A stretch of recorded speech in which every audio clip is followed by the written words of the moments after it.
Gosh, I'm just kind of running around today. I didn't even have a late start. I just got busy. And then I had my mother hit me up and was like, hey, I want to call and chat. And I'm like, I'm busy doing things today. I'm so sorry. But yes, I'm here.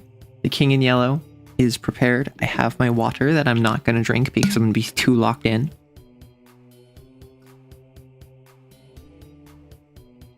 Slurp, drink. Oh my gosh, I have a sore throat. Not a sore throat, but I think I hurt my throat from recording yesterday.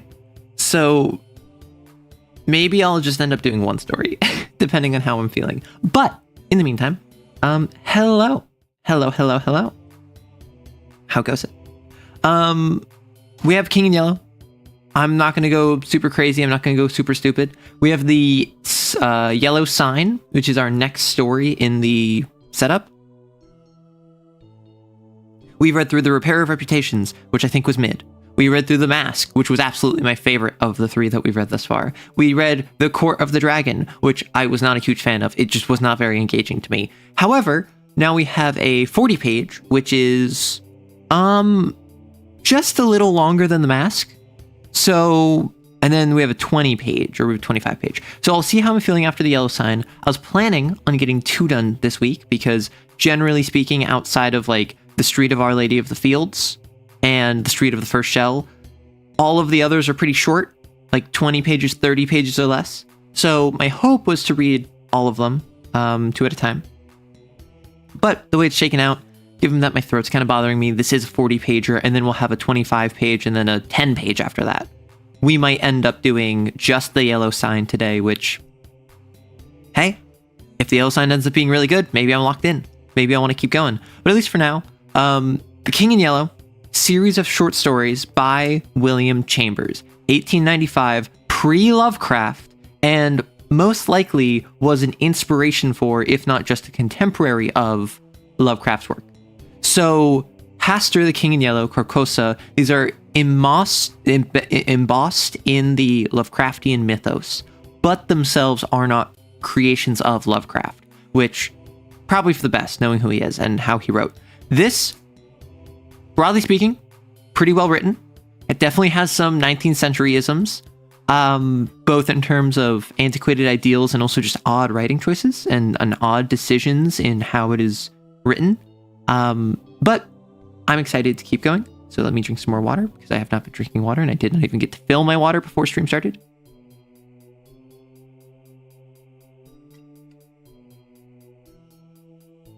Ah, gosh, gotta lubricate the throat.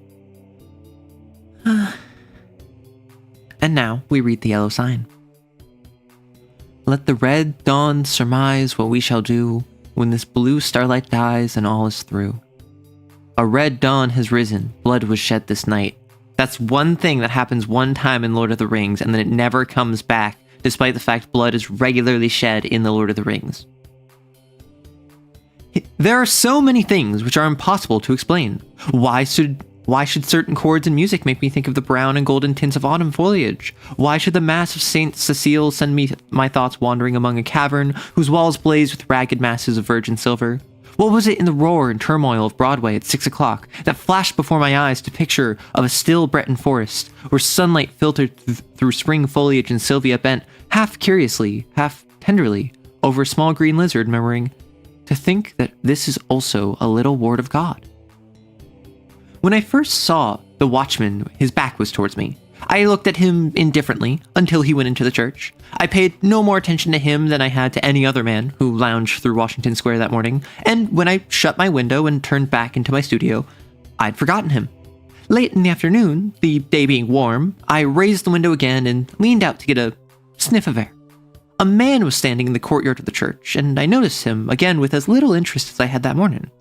I looked across the square to where the fountain was playing, and then, with my mind filled with vague impressions of trees, asphalt drives, and the moving groups of nursemaids and holidaymakers, I started to walk back to my easel. As I turned, my listless glance included the man below in the churchyard. His face was towards me now, and with a perfectly involuntary movement, I bent to see it. At the same moment, he raised his head and looked at me. Instantly, I thought of a coffin worm. Whatever it was about the man that repelled me, I did not know, but the impression of a plump, white graveworm was so intense and nauseating that I must have shown it in my expression, for he turned his puffy face away with a movement which made me think of a disturbed grub in a chestnut. First off, we love metaphor, simile, figurative language, the idea of describing a man looking like a coffin grub, but also already we have set up payoff because this character starts by wondering why they not necessarily have synesthesia, but have some degree of associative brain, where like, why do certain chords of music make me think gold and brown and golden tints of autumn? Why does the Mass of Saint Cecile send my thoughts wandering through caverns of walls blazed with ragged masses of virgin silver? He is someone who, when he sees something or interprets something or senses something, he thinks of something else regularly. That is just who this character is thus far. And already, 2 paragraphs in, we have set that up, paid it off. I thought it was just going to be like funny, weird language. I thought maybe Carcosa might have been involved already. I thought maybe it was going to reference like how seeing some weirdo would like remind them of the King in Yellow and what that, which this is probably what this is. But already we're not just using a very, because I don't know what this guy looks like, except the fact that he reminds the main character of a graveworm. A plump white graveworm was so intense and nauseating. Like he's puffy, he's ugly, he's bulbous, he is disgusting. Good descriptive prose. I went back to my easel and motioned the model to resume her pose. After working a while, I was satisfied that I was spoiling what I had done as rapidly as possible, and I took up a palette knife and scraped the color out again. The flesh tones were sallow and unhealthy, and I did not understand how I could have painted such sickly color into a study which before that had glowed with healthy tones. I looked at Tessie. She had not changed, and the clear flush of health dyed her... Excuse me. I looked at Tessie. She had not changed, and the clear flush of health dyed her neck and cheeks as I frowned. Is it something I've done? She said. See, at that point I would have said she asked, because it's a question. Is it something I've done? She asked. Is a natural thing to write. Whereas saying a question is not grammatically incorrect, I feel, but it certainly syntactically is a bit of a road bump, at least for me. No, I've made a mess of the arm, and for the life of me, I can't see how I could paint such mud as that into the canvas.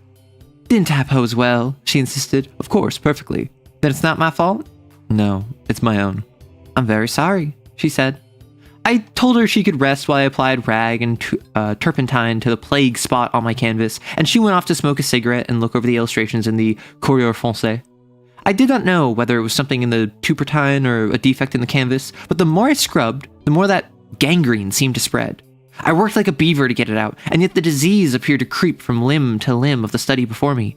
Alarmed, I strove to arrest it, but now the color of the breast changed and the whole figure seemed to absorb the infection as a sponge soaks up water. Vigorously, I plied palette knife, turpentine, scraper, thinking all the time what a seance I should hold with Duval, who had sold me the canvas. But soon I noticed that it was not the canvas which was defective, nor yet the colors of Edward. It must be the turpentine, I thought angrily, or else my eyes have become so blurred and confused by the afternoon light that I can't see straight. I called Tessie, the model. She came and leaned over my chair, blowing rings of smoke into the air. What have you been doing to it? She exclaimed. Nothing, I growled. It must be this turpentine. Turpentine. Goodness. What a horrible color it is now, she continued. Do you think my flesh resembling green cheese? No, I don't, I said angrily. Do you not know me to paint like that before? No, indeed. Well then, it must be the turpentine or something, she admitted. She slipped on a Japanese robe and walked to the window. I scraped and rubbed until I was tired, and finally picked up my brushes and hurled them through the canvas with a forcible expression, the tone alone of which reached Tessie's ears. Nevertheless, she promptly began, That's it! Swear and act silly and ruin your brushes. You have been 3 weeks on that study, and now look. What's the good of ripping the canvas? What creatures artists are. What creatures artists are indeed. That's a silly line, but a poignant line. I felt about as much ashamed as I usually did after such an outbreak, and I turned to the ruined canvas to the wall. Tessie helped me clean up my brushes and then danced away to dress. From the screen, she regaled me with bits of advice concerning the whole or partial loss of temper until, thinking perhaps I'd been tormented sufficiently, she came out to implore me to button her waist where she could not reach it on the shoulder. Okay, She really just said, listen, bro, you just wasted 3 weeks of effort. Why are you throwing around your brushes and having a temper tantrum like a child? And then she continued to rag on him, giving him advice about controlling his temper until she realized she'd been pushing him far enough that she got bored. Something awful is going to happen to Tessie. Every time there's a character that I think is nice or that I like or that is affable, something bad happens to them. So I'm not going to hold my breath for what happens to Tessie.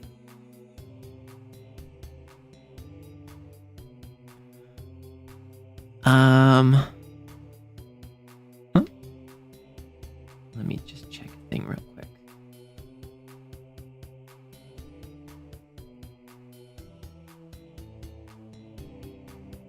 Cool.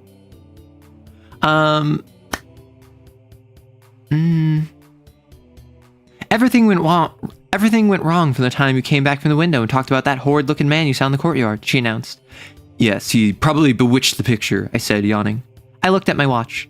It's after 6, I know, said Tessie, adjusting her hat before the mirror. Yes, I replied. I didn't mean to keep you so long. I leaned out the window, but recoiled with disgust, for the young man with the pasty face stood below in the churchyard. Tessie saw my gesture of disapproval and leaned from the window. Is that the man you don't like? She whispered. I nodded. I can't see his face, but he does look fat and soft, some way or another. She continued, turning to me. He reminds me of a dream, an awful dream I once had. Or, she mused, looking down at her shapely shoes. Was it a dream after all? How should I know? I smiled. Tessie smiled in reply. You were in it, she said. So perhaps you might know something about it. Tessie, I protested. Don't you dare flatter by saying that you dream about me. But I did, she insisted. Shall I tell you about it? Go ahead, I replied, lighting a cigarette. Tessie leaned back on the open windowsill and began very seriously. One night last winter, I was lying in bed thinking about nothing at all in particular. I'd been posing for you and I was tired out, yet it seemed impossible for me to sleep. I heard the bells in the city ring 10, 11, and midnight. I must have fallen asleep about midnight because I don't remember hearing the bells after that. It seemed to me that I'd scarcely closed my eyes when I dreamed that something impelled me to go to the window. I rose and, raising the sash, leaned out. 25th Street was deserted as far as the eye could see. I began to be afraid. Everything outside seemed so black and uncomfortable. Then the sound of wheels in the distance came to my ears, and it seemed to me as though that was what I must wait for. Very slowly, the wheels approached, and finally, I could make out a vehicle moving along the street. It came nearer and nearer, and when it passed beneath my window, I saw it was a hearse. Then, as I trembled with fear, the driver turned and looked straight at me. When I awoke, I was standing by the open window, shivering with cold, with the black-plumed hearse and the driver were gone. I dreamed this dream again in March last, and again awoke beside the open window. Last night, the dream came again. You remember how it was raining? When I awoke, standing at the open window, my night dress was soaked. But where did I come into the dream? I asked. You were in the coffin. But you were not dead. In the coffin? Yes. How would you know? Could you see me? No. I only knew you were there. Had you been eating Welsh rarebits or lobster salad? I began to laugh, but the girl interrupted me with a frightened cry. Hello? Or what? Hello, what's up? It's so weird to say hello to someone you're in a conversation with. I understand it's hello, and or the sort of situation where it's hello, yes, what's up? But I don't know, it's so odd to me to interject an existing conversation because I really only ever use hello as a greeting, right? Hello, what's up? I said as she shrunk into the embracer by the window. The man in the churchyard, he drove the hearse. Nonsense, I said, but Tessie's eyes were wide with terror. I went to the window and looked out. The man was gone. Come, Tessie, I urged. Don't be foolish. You've posed too long. You're nervous. Yes, because a woman who poses too long as a model gets nervous. She loses her composure. Her conviction and her neurons slip out of her ears like the dress that she slipped off before painting. Do you think I could forget that face? She murmured. 3 times I saw the hearse pass below my window, and every time the driver turned and looked up at me, oh, his face was so white and soft. It looked dead. It looked as if it had been dead a long time. I induced the girl to sit down and swallow a glass of marsala. Then I sat down beside her and tried to give her some advice. "Look here, Tessie," I said. "You go to the country for a week or two, and you'll have no more dreams about hearses. You pose all day, and when night comes, your nerves are upset. You can't keep this up. Then again, instead of going to bed when your day's work is done, you run off to picnics at Soldiers Park, or go to the El Dorado or Coney Island, and when you come down here the next morning..." I don't know if I could say that word on YouTube, because even though I'm assuming it doesn't have the same meaning, it is not okay. You're messed up, I'll say. "There was no real hearse. This was a soft-shell crab dream." A soft-shell crab dream. Anytime someone tells me something I don't believe, I'm going to call it a soft-shell crab dream. She smiled faintly. "Hello? Outside? Are you buzzing at me? Why would you do this?" She smiled faintly. "What about the man in the churchyard?" "Oh, he's only an ordinary, unhealthy, everyday creature." "As true as my name is Tessie Reardon, I swear to you, Mr. Scott, that the face of the man below in the churchyard is the face of the man who drove the hearse." "What of it?" I said. "It's an honest trade." "Then you think I did see the hearse?" "Oh," I said diplomatically, "if you really did, it might not unlikely that the man below drove it. There is nothing in that." Tessie rose, unrolled her scented handkerchief, and taking a bit of gum from a knot in the hem, placed it in her mouth. Then, drawing on her gloves, she offered me her hand with a frank, "Good night, Mr. Scott," and walked out. Hello, Coid. Yes, a buzzy bee is vying for my attention. It heard the yellow sign and wants to be the king in yellow and black. Or I suppose the queen in yellow and black. The next morning, Thomas, the bellboy, brought me the Herald and a bit of news. The church next door had been sold. I thanked heaven for it. Not that I, being a Catholic, I had any repugnance for the congregation next door, but because my nerves were shattered by a blatant exhorter, whose every word echoed through the aisle of the church as if it had been my own rooms, and who insisted with his R's with a nasal persistence which revolted my every instinct. Then, too, there was a fiend in a human shape, an organist, who reeled off some of the grand old hymns with an interpretation of his own, and I longed for the blood of a creature who could play the doxology with an amendment of minor chords, which one only hears in a quartet of very young undergraduates.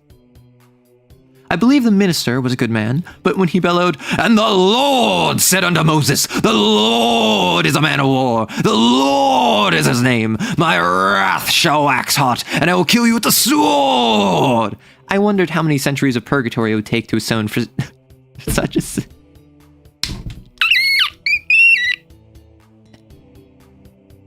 The shade of a 19th century Catholic man talking nonsense about the congregation next door. It made me squeak. Because my nerves were shattered by a blatant extorter whose every word echoed through the aisle of the church as if it had been my own room, and who insisted with his R's with a nasal persistence which revolted my every instinct. A fiend in human shape. The minister was a good man, but I wondered how many centuries of purgatory it would take to atone for such a sin. That's such a good line. The next time someone upsets me, I'm going to say, "You know what?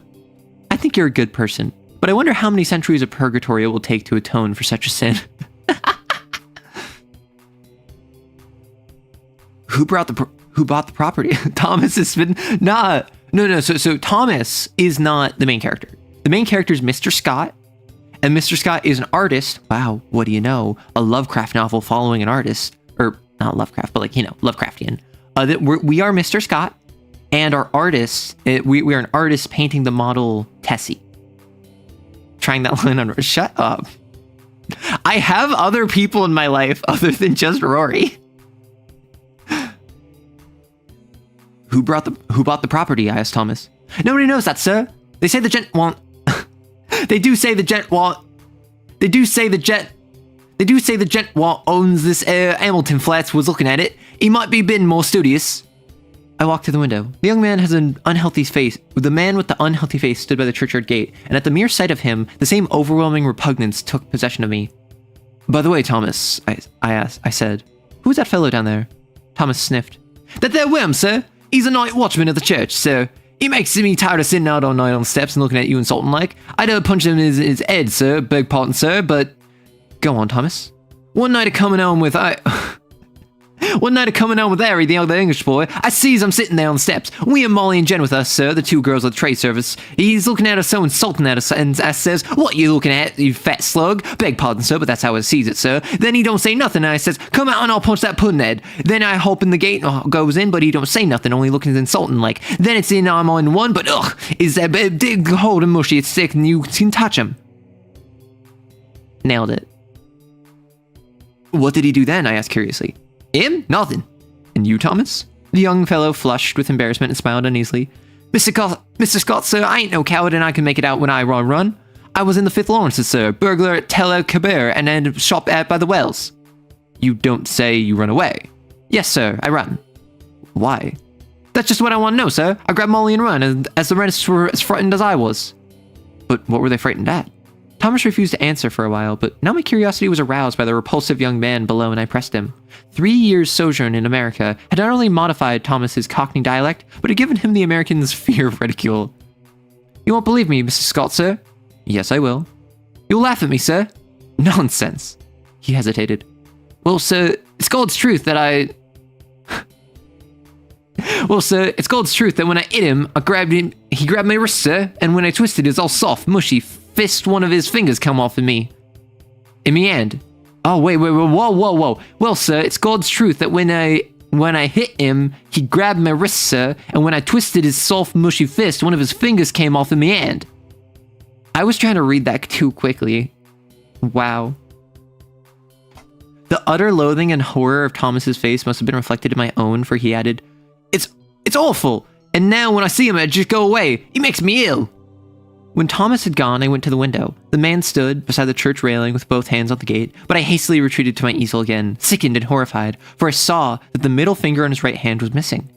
At 9 o'clock, Tessie appeared and vanished behind the scene with a very merry, "Good morning, Mr. Scott." When she had reappeared and taken up her pose, the model stand, I started a new canvas, much to her delight. She remained silent as long as I was on the drawing, but as soon as the scrape of the charcoal ceased and I took up my fixative, she began to chatter.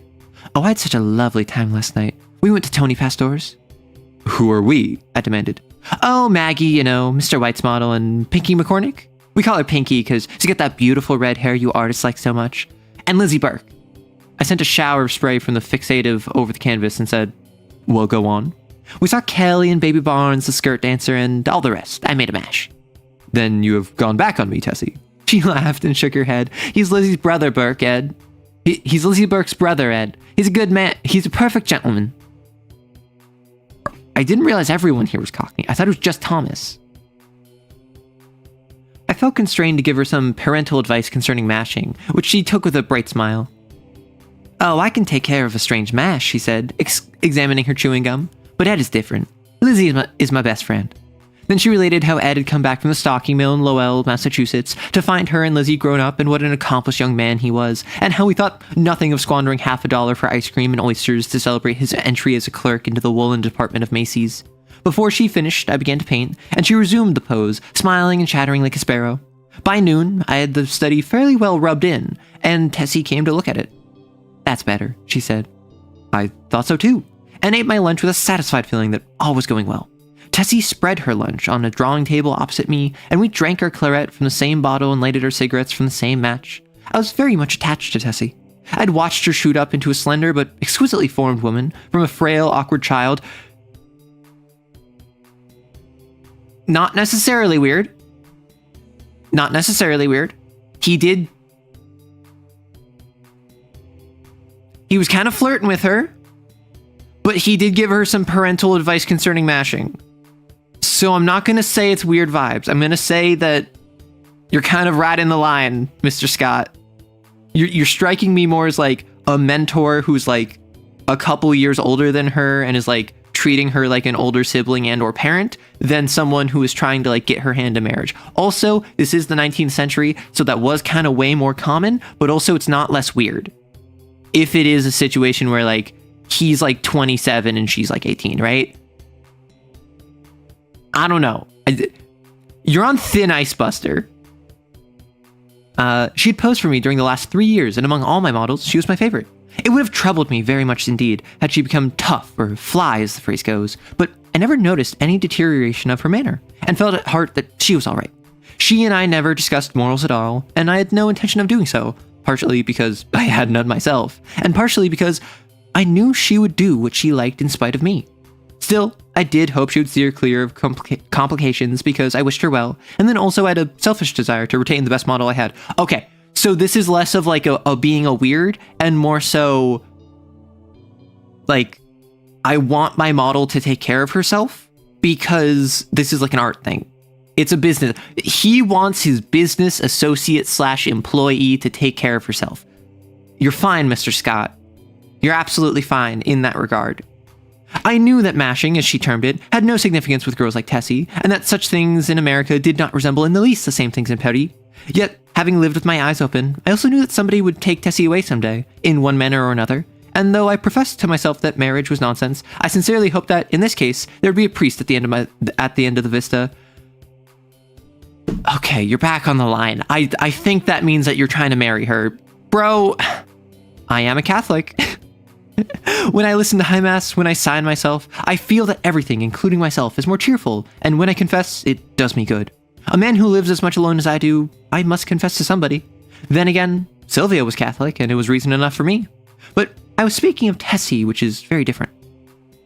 Tessie was also Catholic, and much more devout than I, so taking it all in, I had little fear for my pretty model until she should fall in love. But then, I knew that fate alone would decide her future for her. I prayed inwardly that fate would keep her away from men like me and throw her into the path nothing but Ed Burke's and Jimmy McCormick's. Bless her sweet face. Okay, you're back off the line. You're fine. You're saying, listen, I'm a bad guy, and I want what's best for this like model that works for me and that I've known since a child. I want her to not be like a punk, not getting in with a bad crowd. I want her to have a good standing husband and man. Okay, you're back off the line. Let's hope that you don't cross the line. You're really right up against that line, Mr. Scott. You're right up against that line, and that line has legal precedent behind it. I don't think you want to be catching a felony. Now, do you, Mr. Scott? So let's back off that line, and let's stay backed off it. Let's stop going up against that line. Let's not flirt with the line by flirting with the child. All right, Mr. Scott? Can you do that for me, Mr. Scott? Because I don't know if you can do that for me, Mr. Scott. You're kind of going all over the place, Mr. Scott. And I need you to stay on this side of the line, Mr. Scott. And that is not all over the place. That is this place, not every place. Do you get that, Mr. Scott? Are you okay with that, Mr. Scott? Tessie sat blowing rings of smoke up to the ceiling and tinkling the ice in her tumbler. Do you know that I also had a dream last night? I observed. Not about that man, she observed. She laughed. Exactly. A dream similar to yours, only much worse. It's foolish and thoughtless of me to say this, but you know how little tact the average painter has. Man really said, like, hey, I get this is... I should have more tact, but I'm just an artist. I'm only human after all. I don't want my model getting unexpectedly preggers because then she won't be... Exactly. Like, that's acceptable. I feel like that's a business concern that has nothing to do with being creepy or weird towards the actual model. That is entirely to do with like, listen, this is my job, this is your job. We need to ensure that we can continue doing our job. Oh, mashing is casual. Oh. Understood. I didn't pick up on that. I must have fallen asleep about 10 o'clock, I continued, and after a while I dreamt that I woke. So plainly did I hear the midnight bells, the winds in the tree branches, and the whistle of steamers from the bay, that even now I can scarcely believe I was not awake. I seemed to be lying in a box which had a glass cover. Dimly, I saw the street lamps as I passed, for I must tell you, Tessie, the box in which I reclined appeared to lie in a cushioned wagon which jolted me over the stony pavement. After a while I became impatient, and tried to move, but the box was too narrow. My hands were crossed on my breast, so I could not raise them to help myself. I listened and then tried to call. My voice was gone. I could hear the tramp of the horses attached to the wagon, and even the breathing of the driver. Then another sound broke upon my ears like the raising of a window sash. I managed to turn my head a little, and found I could look, not only through the glass cover of my box, but also through the glass panes in the side of the covered vehicle. I saw houses, empty and silent, with neither life nor light about any of them excepting one. In that house, a window was open on the first floor, and a figure, all in white, stood looking down in the street. It was you. Tessie had turned her face away from me and leaned on the table with her elbow. I could see your face, I resumed, and it seemed to me to be very sorrowful. Then we passed on and turned into a narrow black lane. Presently, the horses stopped. I waited and waited, closing my eyes with fear and impatience, but all was silent as the grave. After what seemed to me hours, I began to feel uncomfortable. A sense that somebody was close to me made me unclose my eyes. Then I saw the white face of the harsh driver looking at me through the coffin lid. A sob from Tessie interrupted me. She was trembling like a leaf. I saw I had made an ass of myself and attempted to repair the damage. Me in every social interaction. Why, Tess? I said. I only told you this to show you what influence your story might have on another person's dream. You don't suppose I really lay in a coffin, do you? What are you trembling for? Don't you see that your dream and my unreasonable dislike for that inoffensive watchman of the church simply set my brain working as soon as I fell asleep? She laid her head between her arms and sobbed as if her heart would break. What a precious triple donkey I had made of myself.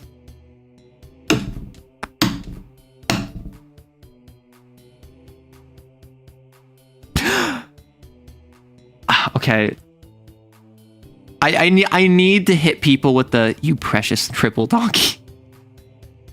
I've called people cretins, mongrels, goofballs, troglodytes, tatterdemalions. Like, I've run the gambit. But, like, to call someone a precious triple donkey, or even more so, my precious triple donkey. You're just my precious triple donkey, aren't you? What a precious triple donkey I had made of myself. But I was about to break my record. I went over and put my arm around her. Tessie, my dear, forgive me, I said. I had no business to frighten you with such nonsense. You're too sensible a girl, too good a Catholic to believe in dreams. Do Catholics not believe in dreams?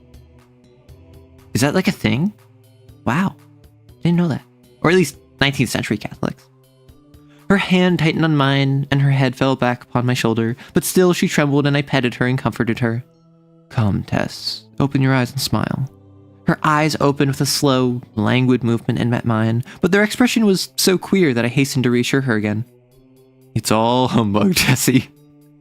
I forgot about the humbug. Hey, how's your day going? It's all humbug, my precious triple donkey. It's all humbug, Tessie. You surely are not afraid that any harm will come to you because of it. No, she said, but her scarlet lips quivered. Also, hey, Sam. I think it's the idea that prophetic dreams are nonsense. Well, yeah. I mean, that's my assumption, is that it's, do not believe in dreams having meaning. There is no prophetic dream because, like, faith and destiny and all of that stuff. But I do like the idea of it's just Catholics just being like, no, dreams aren't real. Then what's the matter? Are you afraid? Yes. Not for myself. For me, then, I demanded gaily. For me, then? For you, she murmured in a voice almost inaudible. I care for you, as I would a business associate, given that you are the painter and I am the model, and there's no sort of romantic or flirtatious interactions between us, given by the fact that you knew me as a child and you commented on me growing up over time. And furthermore, this is a work relationship that we have while I go off as a free spirit and go and do my own things independent of you. We have no relationship, romantic or otherwise, between us, and I want to inform you that that is very explicitly stated in the text, and I, as the reader, am not adding this because I care for you in a completely platonic, pseudo-familial way. I was going to call you Papa, and then I realized people would make that weird. At first, I started to laugh, but when I understood her, a shock passed through me, and I sat like one turned to stone. This was the crowning bit of idiocy I'd committed. During the moment which elapsed between her reply and my answer, I thought of 1,000 responses to that innocent confession. I could pass it by with a laugh. I could misunderstand her and reassure her to my health. I could simply point out that it was impossible she could love me. But my reply was quicker than my thoughts, and I might think now when it was too late, for I'd kissed her on the mouth. Okay, I just said, Mr. Scott, to stay on this side of the line. What are you doing? You deserve to be put in the ground by Mr. Grubface Man. this is someone that you commented how you seen her grow. I don't know.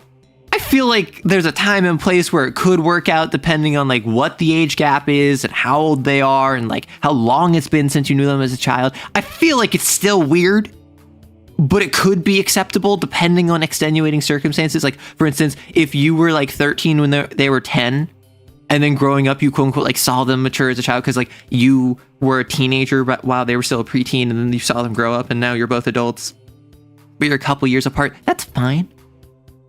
That's a bit odd, but it's not weird, or it's a bit odd. It's a bit unconventional to some, but I'm not going to judge that too harshly. But if I don't know what the circumstances are, it sounds as though you are a mid to late 20-somethings, if not in your 30s, and she is like maybe 20. And that's just not very pog to me. I'm not gonna lie. That kind of gives me the ick. Why are you kissing her? She is your model. What if you two mash and then suddenly she can't work for you anymore? Did you ever think about that? That evening, I took my usual walk in Washington Park, pondering over the occurrences of the day. Although I will say, the emotional intelligence of someone to be like, this was the crowning bit of idiocy I'd committed, and then I have 1,000 responses. I could just pass it off to the laugh. I could misunderstand her because he recognizes what this is and could be like, oh, no, I'm fine, healthy, blah, blah, blah. I could simply point out that it wouldn't work out between us.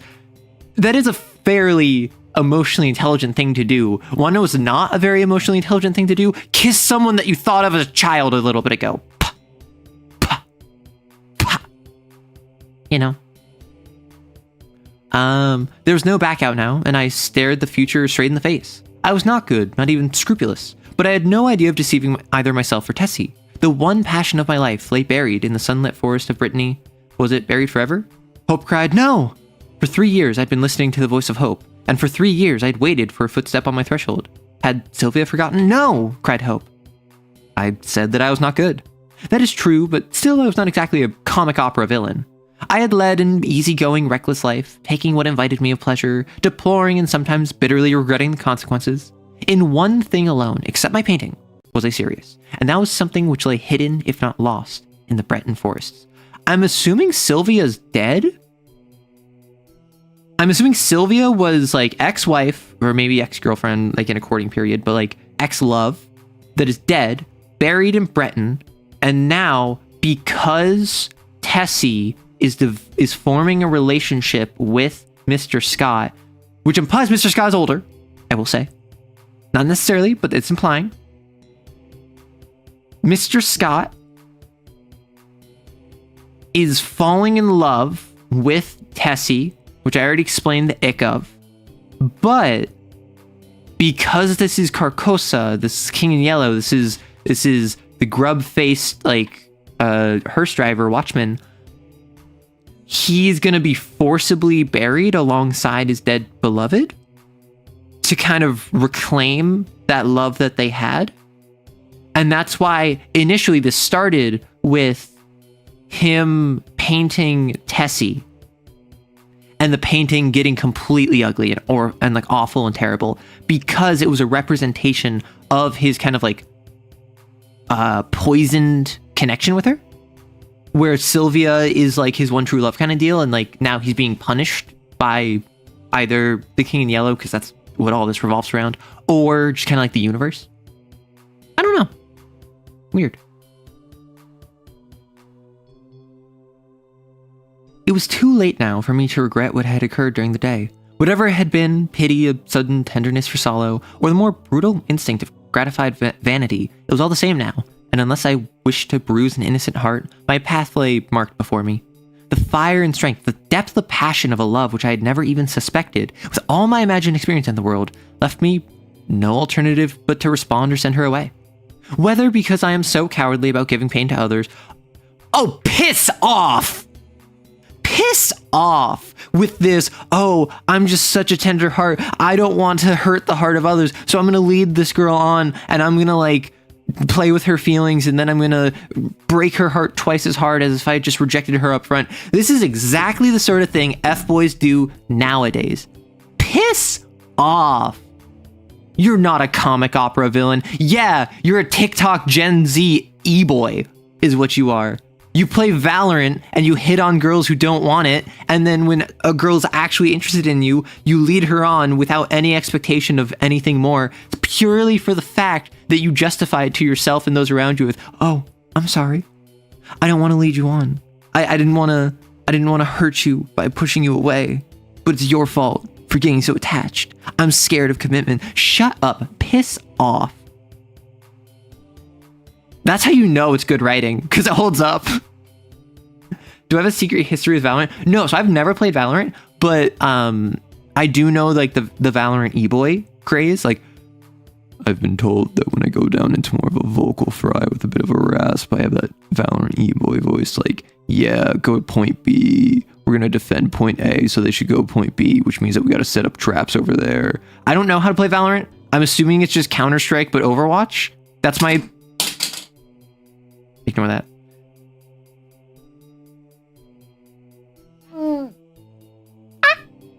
I dropped my hair clip. I'm assuming it's just like a hero shooter, but it's Counter-Strike. That's my understanding of it. Oh, who did he kill and bury? Maybe he killed and buried Sylvia in the woods. That's such a good... Because he keeps saying he's a bad person. So what if he killed and buried Sylvia in the woods? And then he's going to kill and bury Tessie in the woods because he's a serial killer. Hail hydrate if you don't have enough hydration to spit. I mean, shut up. I do need to hail hydrate, but...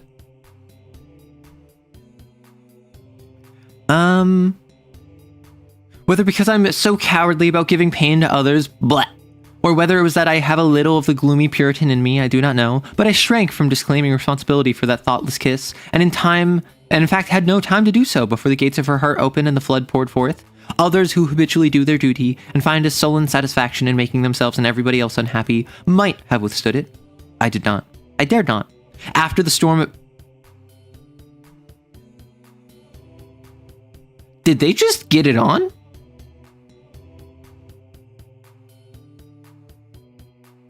I shrank from disclaiming responsibility for that thoughtless kiss, and in fact had no time to do so before the gates of her heart opened and the flood poured forth. Others who habitually do their duty and find a sullen satisfaction in making themselves and everybody else unhappy might have withstood it. I did not. I dared not. After the storm had abated, that reads to me like a euphemism for they kissed and then had a very intimate encounter. Which I gotta say was so subtle that I almost missed it. It's flowery enough to be classy and obfuscated and a bit elegant, but it's direct enough that I'm making that connection. And that might not be what it was. Yeah, she could have gotten super into it and kissed more. And in that world, I'm sure that she got pregnant from just kissing really hard. Like, gosh. After the storm had abated, I did tell her that she might better have loved Ed Burke and wore a plain gold ring, but she would not hear of it, and I thought perhaps that as long as she had decided to love somebody she could not marry, it had better be me. I at least could treat her with an intelligent affection, and whenever she became tired of her infatuation, she could go none the worse for it. For I was decided on that point. Although I knew how hard it would be, I remembered the usual termination of platonic liaisons and thought how disgusted I had been whenever I heard of one. I knew I was undertaking a great deal for so unscrupulous a man as I was, and I dreaded the future, but never for one moment did I doubt she was safe with me. Had it been anybody but Tessie, I should not have bothered my head about scruples. For it did not occur to me to sacrifice Tessie as I would have sacrificed a woman of the world. I looked the future squarely in the face and saw the several probable endings to the affair. She would either tired of the whole thing or become so unhappy that I should have to either marry her or go away. If I married her, we would be unhappy. I with a wife unsuited to me, and she with a husband unsuitable for any woman. I assume that's because King in Yellow, but like he responded gaily earlier. So you never know. For my past life could scarcely entitle me to marry. If I went away, she might either fall ill, recover, and marry some Eddie Burke, or she might recklessly and deliberately go and do something foolish. On the other hand, if she tired of me, then her whole life would be before her with beautiful vistas of Eddie Burks and marriage rings and twins and Harlem Flats and heaven knows what. As I strolled along through the trees of the Washington Arch, I decided that she should find a sustainable friend, a substantial friend in me anyway, and the future could take care of itself. Then I went into the house and put on my evening dress, where the little faintly perfumed note of my dresser said, "Have a cab at the stage door at 11." And the note was signed, Edith Carmichael, Metropolitan Theater. Does he have a side squeeze? Is Edith Carmichael? Now I know why William Chambers was a romance author. It's like a sitcom. I took supper that night, or rather we took supper, Miss Carmichael and I, at Solari's, and the dawn was just beginning to glid the cross? Was just beginning to glid the cross on the Memorial Church as I entered Washington Square after leaving Edith at the Brunswick. There was not a soul in the park as I passed among the trees and took the walk which led from me, the Garibaldi statue, to the Hamilton apartment house. But as I passed the churchyard, I saw a figure sitting on the stone steps. In spite of myself, a chill crept over me at the sight of his white puffy face, and I hastened to pass. Then he said something, which might have been addressed to me, or might merely have been a mutter to himself, but a sudden, furious anger flamed up within me that such a creature should address me. For an instant, I felt like wheeling about and smashing my steak over his head, but I walked on, and entered the Hamilton, and went to my apartment. For some time I tossed about the bed, trying to get the sound of his voice out of my ears, but could not.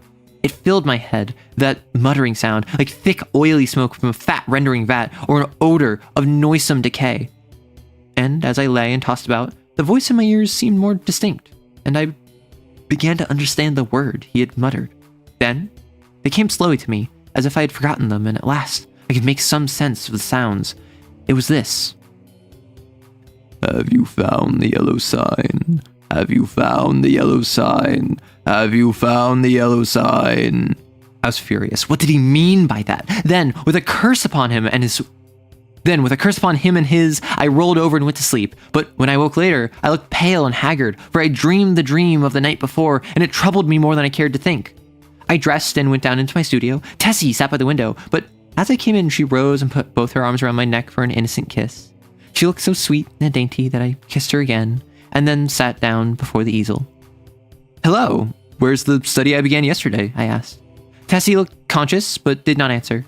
I began to hunt among the piles of canvases, saying, "Hurry up, Tess, and get ready. We must take advantage of the morning light." When at last I gave up the search among the other canvases and turned to look around the room for the missing study, I noticed Tessie standing by the screen with her clothes still on. "What's the matter?" I asked. "Don't you feel well?" "Yeah." "Then hurry." "Do you want me to pose as I've always posed?" Then I understood. Here was a new complication. I'd lost, of course, the best nude model I had ever seen.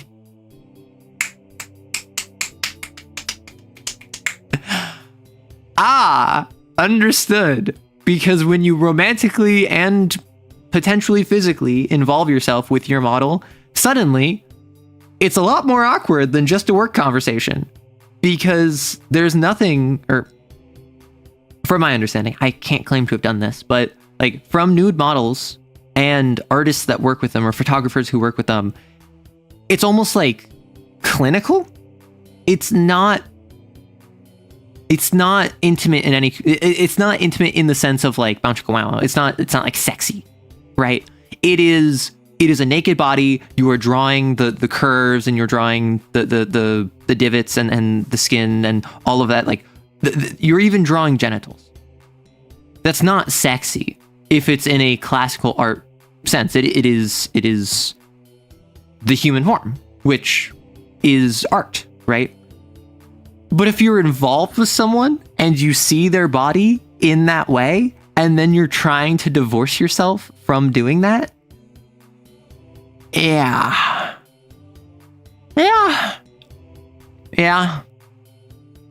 Then I understood. Here was a new complication. I'd lost, of course, the best nude model I'd ever seen. I looked at Tessie. Her face was scarlet. Alas, we had eaten of the tree of knowledge, and Eden and native innocence were dreams of the past. I mean, for her. I suppose she noticed the disappointment on my face, for she said, "I'll pose if you wish. The study's behind the screen, here where I put it." "No," I said, "we'll begin something new." And I went into my wardrobe and picked out a Moorish costume which fairly blazed with tinsel. It was a genuine costume, and Tessie retired to the screen with it enchanted. When she came forth again, I was astonished. Her long black hair was bound above her forehead with a circlet of turquoises, and the ends curled above her glittering girdle. Her feet were encased in the embroidered pointed slippers, and the skirt of her costume, curiously wrought with arabesques in silver, fell to her ankles. The deep metallic blue vest, embroidered with silver, and the short Mauresque jacket, spangled and sewn with turquoises, became her wonderfully. She came up to me and held up her face smiling. I slipped my hand into my pocket and drawing out a gold chain with a cross attached. Not a cross attached. I slipped my hand into my pocket and drawing out a gold chain with a cross attached, dropped it over her head. "It's yours, Tessie." "Mine?" she faltered. "Yours. Now go and pose." Then with a radiant smile, she ran behind the screen and presently reapplied with a little box of what was written on my name. "I'd intended to give it to you when I went home tonight." "Oh, I'd intended to give it to you when I went home tonight," she said, "but I can wait now." I opened the box. On the pink cotton inside lay a clasp of black onyx, on which was inlaid a curious symbol or letter in gold. It was neither Arabic nor Chinese, nor, as I found afterwards, did it belong to any human script. "Is it the yellow sign?" "It's all I have to give you for a keepsake," she said timidly. "Okay, that's adorable." I was annoyed, but I told her how much I should prize it and promised to wear it always. She fastened it onto my coat beneath the lapel. "How foolish, Tess, to go and buy me such a beautiful thing as this," I said. "I did not buy it," she laughed. "Where did you get it?" Then she told me how she found it one day when coming from the aquarium in the Battery, how she had advertised it and watched the papers, but at last gave up all hope of finding the owner. "That was last winter," she said, "the very day I had the first horrible dream about the hearse." I remembered my dream of the previous night, but said nothing, and presently my charcoal was flying over a new canvas, and Tessie stood motionless on the model stand. What's a good Catholic girl doing with the yellow sign? She's not that good a Catholic girl, apparently. The day following was a disastrous one for me. While moving a framed canvas from one easel to another, my foot slipped on the polished floor, and I fell heavily on both wrists. They were so badly sprained that I was useless to attempt to hold a brush, and I was obligated to wander about the studio, glaring at unfinished drawings and sketches until despair seized me, and I sat down to smoke and twiddle my thumbs with rage. The rain blew against the windows and rattled on the roof of the church, driving me into a nervous fit with its interminable platter. Tessie sat sewing by the window, and every now and then raised her head and looked at me with such innocent compassion that I began to feel ashamed of my irritation and looked about for something to occupy me. I had read all the papers and all the books in the library, but for the sake of something to do, I went to the bookcases and shoved them open with my elbows. First off, how have you read all of the books in your library? I suppose if it's the 19th century, that's all you really have to do. But just the idea of a guy who has sprained wrists, walking around, pushing stuff around with his elbows because his hands don't work is so funny to me. I knew every volume by its color and examined them all, passing slowly about the library and whistling to keep up my spirits. I was turning to go into the dining room when my eye fell upon a book bound in serpent skin, standing in a corner on the top shelf of the last bookcase. I did not remember it, and from the floor could not decipher the pale lettering on the back, so I went to the smoking room and called Tessie. She came in from the studio and climbed up to reach the book. "What is it?" I asked. "The King in Yellow." I was dumbfounded. Who had placed it there? How came it in my rooms? I'd long ago decided that I should never open that book, and nothing on earth could have persuaded me to buy it. Fearful lest curiosity might tempt me to open it, I had never even looked at it in bookstores. If I ever had had any curiosity to read it, the awful tragedy of young Castigain, whom I knew, prevented me from exploring its wicked pages.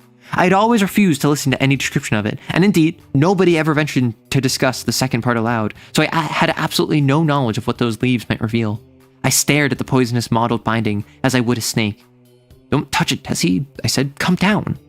Of course, my admonition was enough to arouse her curiosity, and before I could prevent it, she took the book and, laughing, danced off into the studio with it.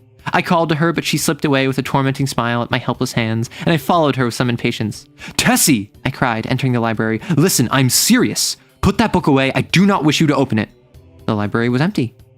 I went into both drawing rooms and into the bedrooms, laundry, kitchen, and finally returned to the library and began a systematic search. She had hidden herself so well that it was half an hour later when I discovered her crouching white and silent by the lattice window in the storeroom above. At the first glance, I saw she had been punished for her foolishness. The King in Yellow lay at her feet, but the book was open at the second part. I looked at Tessie and saw it was too late. She had opened The King in Yellow. Then I took her by the hand and led her into the studio. She seemed dazed, and when I told her to lie down on the sofa, she obeyed me without a word. After a while, she closed her eyes and her breathing became regular and deep, but I could not determine whether or not she slept. For a long while I sat silently beside her, but she neither stirred nor spoke, and at last I rose and entering the unused storeroom, took the book in my least injured hand. It seemed heavy as lead, but I carried it into the studio again and, sitting down on the rug beside the sofa, opened it and read it through from beginning to end. I was expecting him to not read it. Like, unironically. Because everyone thus far has either not read it or they've been crazy from reading it. So I assumed it was going to be he wasn't going to read it and it was going to be Tessie had some like terrible affliction effect here. What? When, faint with the excess of my emotion, I dropped the volume and leaned wearily back against the sofa, Tessie opened her eyes and looked at me. We had been speaking for some time in a dull, monotonous strain before I realized what we were discussing. Before I realized that we were discussing The King in Yellow. Oh, the sin of writing such words. Words which were as clear as crystal, limpid and musical as bubbling springs. Words which sparkle and glow like the poisoned diamonds of the Medicis. Oh, the wickedness, the hopeless damnation of a soul who could fascinate and paralyze human creatures with such words. Words understood by the ignorant and wise alike. Words which are more precious than jewels, more soothing than music, more awful than death. We talked on, unmindful of the gathering shadows, and she was begging me to throw away the clasp of black onyx quaintly inlaid with what we now knew to be the yellow sign. Yep. I never shall know why I refused, though even at this hour, here in my bedroom as I write this confession, Oh.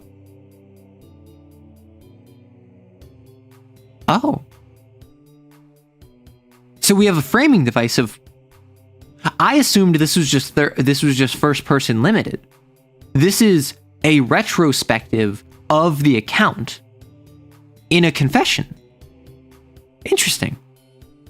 Also, was Castigain the very first Repair of Reputations MC? I'm pretty sure that was the case, because we had a name drop here of Castigain earlier.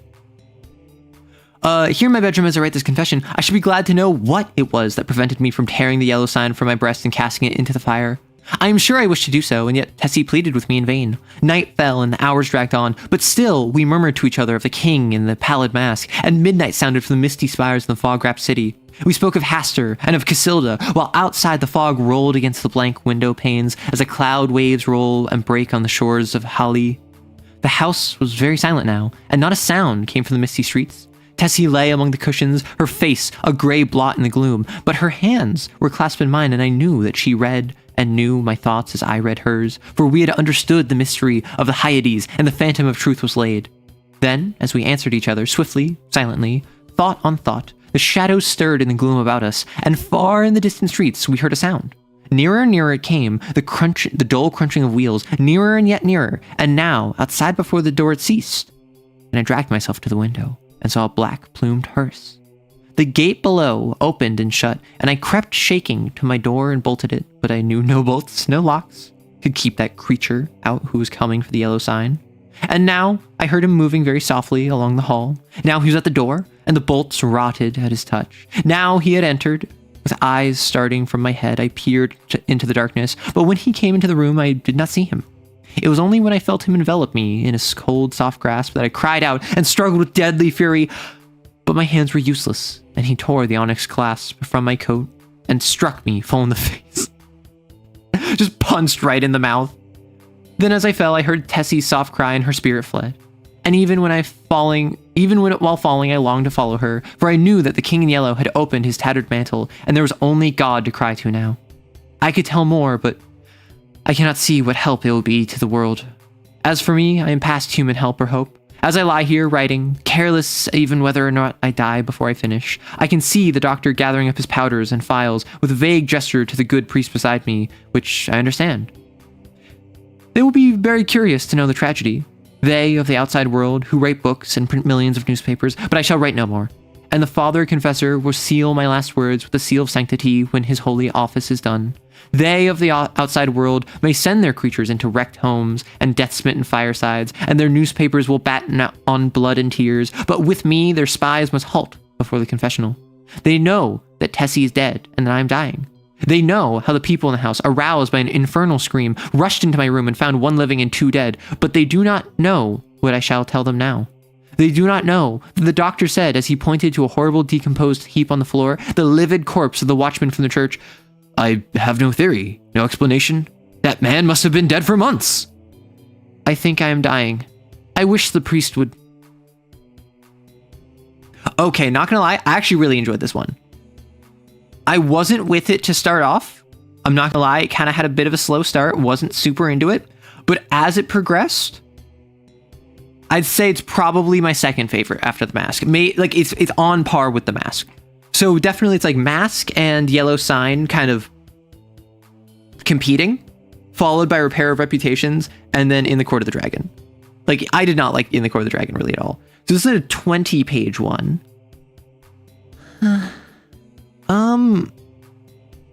I could do 20 pages. But I have stuff to do. I might just do the one. It's been an hour. I might just do the one. Actually. And I can get someone to assist me on the French in the meantime. So with this, I'm uncertain why they couldn't light a fire and set the Yellow Sign on fire, right?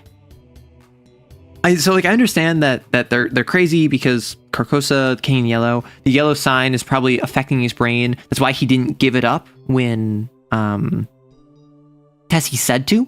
But once they knew that the hearse was coming, why didn't they cast it into a fire? Why didn't they throw it outside through the window and be like, "Here, you can have it"? Like, I am a bit confused as to why they didn't do anything once they knew the watchman was coming. You think the brocade was made of stone? I mean, he even says, "I shall never know why I refused, though even at this hour here in my bedroom is write this confession. I should be glad to know what it was that prevented me from tearing the Yellow Sign from my breast and casting it into the fire, even if that wouldn't do anything."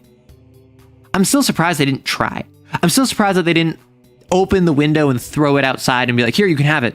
Because the Yellow Sign presumably was a mark that led to the watchman approaching and eventually killing you, right? I don't know why, I don't know for what, but the Yellow Sign, Tessie had it, she had dreams, and then after the dreams, Mr. Scott saw the watchman, and then once Mr. Scott got the Yellow Sign, and they read the king, they got the King in Yellow, presumably from the Yellow Sign, and then they read it, they read the second act. Once you read the second act, you're done, right? Doesn't matter who you are, you're done. Yeah, I mean, I know it was probably the compulsion, but it's still a bit odd. But I did enjoy it. I did enjoy this. And despite my discomfort at Mr. Scott and Tessie, like, what connection they did have was kind of cute, right? Like, Tessie's like innocent affection towards him, and as he's just like, "Ugh, I'm a bad boy. I'm not good enough for you. You should be with someone who you want to marry, girl." And she's like, "No, but I love you." It's like a cute dynamic. But the fact that, I don't know, maybe it's a 19th centuryism. Maybe it's a 19th centuryism, time and place. But I am uncomfortable if someone gets romantically involved with someone that they comment on how they have seen them grow up. Like, unless you grew up alongside them, that is weird to me. I don't think it's like a red flag. I think it's like an orange flag, right? And I've talked about this before. I think that a red flag is run. A red flag is like leave. An orange flag to me is they need to like change behavior or you got to go. Like, it's an ultimatum time, right? And then a yellow flag is have a conversation about it. So I think that like an orange flag is, hey, I knew this person growing up. I wasn't weird about it. I didn't like do anything weird, but I knew them when they were really young and then they grew up and now we're romantically involved. Like, that's a weird to me personally. But that being said, like the actual, what was shown, I think was well done. I think that one note aside, I actually really enjoyed this and it makes me excited to read more. However, the Demoiselle D. I have stuff to do. I need to edit. And my throat is, yeah, my throat was kind of not good this morning anyway. It gives so mature for your age. I wouldn't even say, so hey, I can. I wouldn't even say it's like so mature for your age, because so mature for your age is the vibes of like a 27-year-old hitting on like a 17-year-old, right?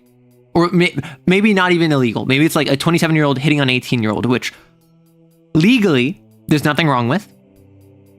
Vibes-wise is kind of rancid, right? That power dynamic is not chill. This strikes me, which, like, I don't know, is this like a 27-year-old hitting on an 18-year-old? What about Sylvia? Is Sylvia an ex-love? Or did he kill her? Did he, like... I will say, I like how obfuscated The King in Yellow has been. Repair of Reputations explicitly gave you a biased protagonist that was misrepresenting the world and painting things in a way that they were demonstrated via dialogue with other characters to not be. The Mask followed one character, or it followed three characters really, but it had a POV character, so you got a limited view of what the other characters were up to. And broadly speaking, didn't tell you what they were up to unless the POV character was interacting with them. Court of the Dragon, Court of the Dragon, I genuinely think was like a step below everything else in The King in Yellow thus far. It didn't engage me. I didn't find it particularly interesting. I didn't find it particularly compelling. The quality of the writing, I think, was comparable, but like, yeah, I don't know. I wasn't a fan of the King of the Court of the Dragon. And then Yellow Sign. It's not explained who Sylvia was. For the entire time. The Night Watchman is an afterthought, almost a background character. Like it introduces Tessie's life and what she's up to and who her friends are, and then doesn't delve into them because they're not important to the story, but they're important to Tessie, so Tessie would mention them. We don't get an explanation as to why the main character is a quote-unquote bad person, unscrupulous, whatever. Why he is not deserving of Tessie's love, kind of blah, blah, blah, blah. But personality-wise, like, I just assumed he was like an F-boy, which is very funny to me, to think of like a 19th century F-boy. You're happy to be able to catch this live? Well, welcome on in, Collier. Now I feel obligated to continue, so I might as well. I can do one more. This is short enough, I can do one more. It's sad to say, but Chambers got a ton of nonsense from his contemporaries about his prose and writing style. Honestly, like, legitimately, I am surprised at how well this holds up. There are some instances that I think are odd, like, for me, then, I demanded gaily is just weird. Not because of the definition change of gaily, because I don't think I need to explain to anyone how the term gay has changed over time, and now it means homosexual. Before it used to mean just kind of like, or queer is another example of, now it tends to mean like gay, trans, LGBT, but before it tended to mean odd, out of sorts. So this is the sort of thing where it's just like, these are odd writing choices that I think is just a 19th centuryism. Or she asked a question one time. At one point, Tessie asked a question, and it was like, "Are you okay?" she said, which is just an odd writing choice. Generally, if you're going to use a dialogue tag, it'll be asked if it was a question. And there's like sometimes where I demanded this, I shouted this, blah, blah, blah, blah. The kind of, I don't know if anyone else had this. Do they still teach this in schools? Said is dead. Chambers' writing is mostly just ahead of his time. Honestly, like I'm genuinely shocked at how like approachable this is, because I was expecting nonsensical prose. This strikes like, I keep saying this. If you told me this was written 30 years ago, I would believe you. If you told me this was written 30 years ago and took place in the 19th century, I would believe you. I don't think I'd probably believe you if you told me it was written today, I think it's a little bit odd today, like the unironic use of humbug across multiple stories is kind of weird. But that's like, what a precious triple donkey. I forgot about that. What was the other one? It's all humbug, what a precious triple donkey. What was the other thing that I wanted to say? Oh no. Oh, a soft-shelled crab dream. His character writing goes hard. Yeah, unironically.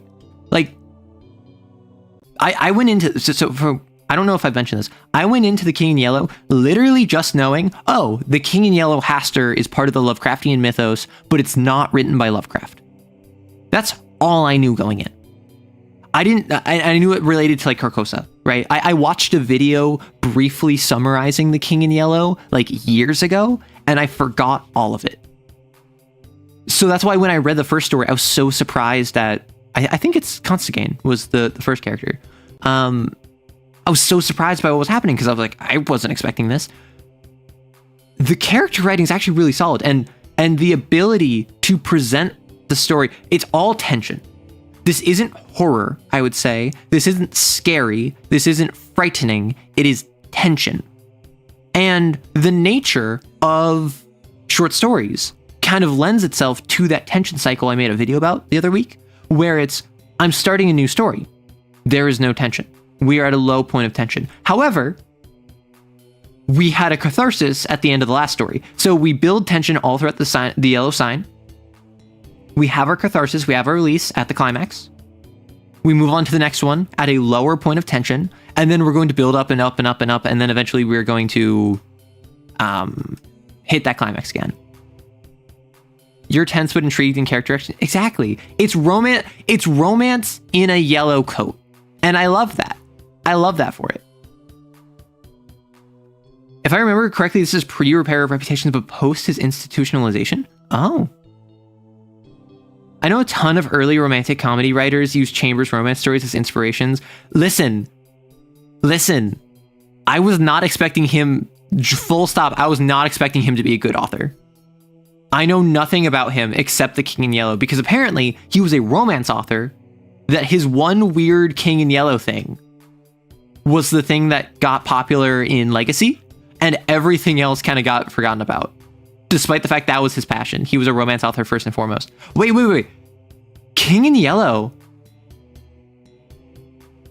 The King in Yellow was one of his first works? Holy heck. The first half of which contains highly regarded supernatural fiction.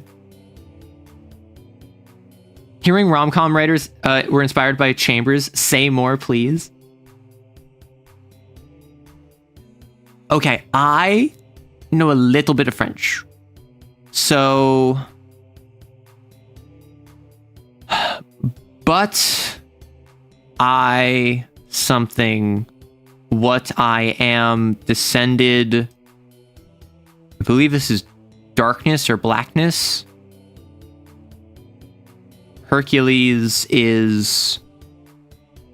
something. Now let us...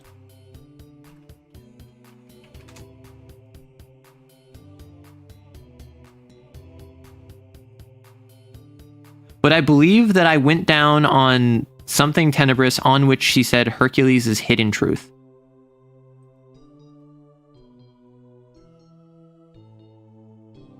Okay.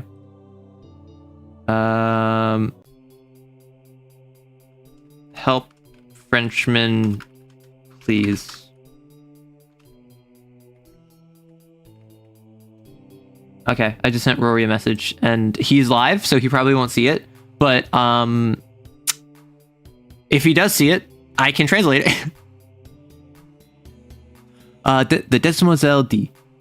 There be three things which are too wonderful for me, yeah, for which I know not. The way of an eagle in the air, the way of a serpent upon a rock, the way of a ship in the midst of a sea, and the way of a man with a maid. Excuse me? The utter desolation of the scene began to have its effect. I sat down to face the situation and, if possible, recall to mind some landmark which might aid me in extricating myself from my present position. If I could only find the ocean again, all would be clear, for I knew one could see the island of Groy from the cliffs. I laid down my gun and, kneeling behind a rock, lighted a pipe. Then I looked at my watch. It was nearly 4 o'clock. I might have wandered from Kerselec since daybreak. Since the day before, on the cliffs below Kerselec with Golvin, looking out over the somber moors among which I had now lost my way, these downs had appeared to me level as meadow, stretching to the horizon, and although I knew how deceptive is distance, I could not realize that from what Kerselec seemed to be merely grassy hollows were great valleys covered with gorse and heather, and what looked like scattered boulders were in reality enormous cliffs of granite.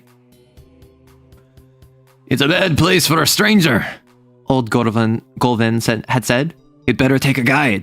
And I had replied, "I shall not lose myself." Now I knew that I had lost This is what I'm talking about. I shall not lose myself. Now I knew that I had lost myself. Like, there have been legitimate moments of comedy. There have been legitimate, like, cute moments of dialogue and interaction. There have been actually clever, unexpected reveals in this. Like, full stop.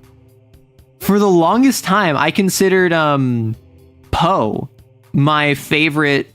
I believe he's 19th century author, but like Chambers is kind of coming up there with King in Yellow, which obviously I don't have much competition, right? I haven't read much 19th century literature. Remind me, is Jane Austen 19th century? You would totes love to have more from this guy on stream. Listen, unironically, I kind of want to, like, even if I don't do it on stream, I kind of want to read more of his work because it sounds like it would be really cute. Bouncing on the hidden truth, crazy stuff. Shut up. Now that I knew I had lost myself, as I sat there smoking with a sea wind blowing in my face, on every side stretched the moorland, covered with flowing gorse and hearth and granite boulders. There was not a tree in sight, much less a house. After a while, I picked up the gun, and turning my back on the sun, tramped on again. There was little use in following any of the brawling streams which every now and then crossed my path, for, instead of flowing to the sea, they ran inland to reedy pools in the hollows of the moors. I had followed several, but they all led me to swamps or still silent little ponds from which the snipe rose peeping and wheeled away in an ecstasy of fright. I began to feel fatigued, and the gun galled my shoulder in spite of the double pads. The sun sank lower and lower, shining level across yellow gorse in the moorland pools. Reach out to the truth and I'll face myself crazy style after reading The King in Yellow. Listen, you can't make Persona 4 references in The King in Yellow just because it's the same color scheme, okay? Although Haster as a persona would go so hard, I feel as though it would have to be dark aligned and be very and probably weak to light because it's a very dark theming. Although I could also see wind comes to mind. I don't know why.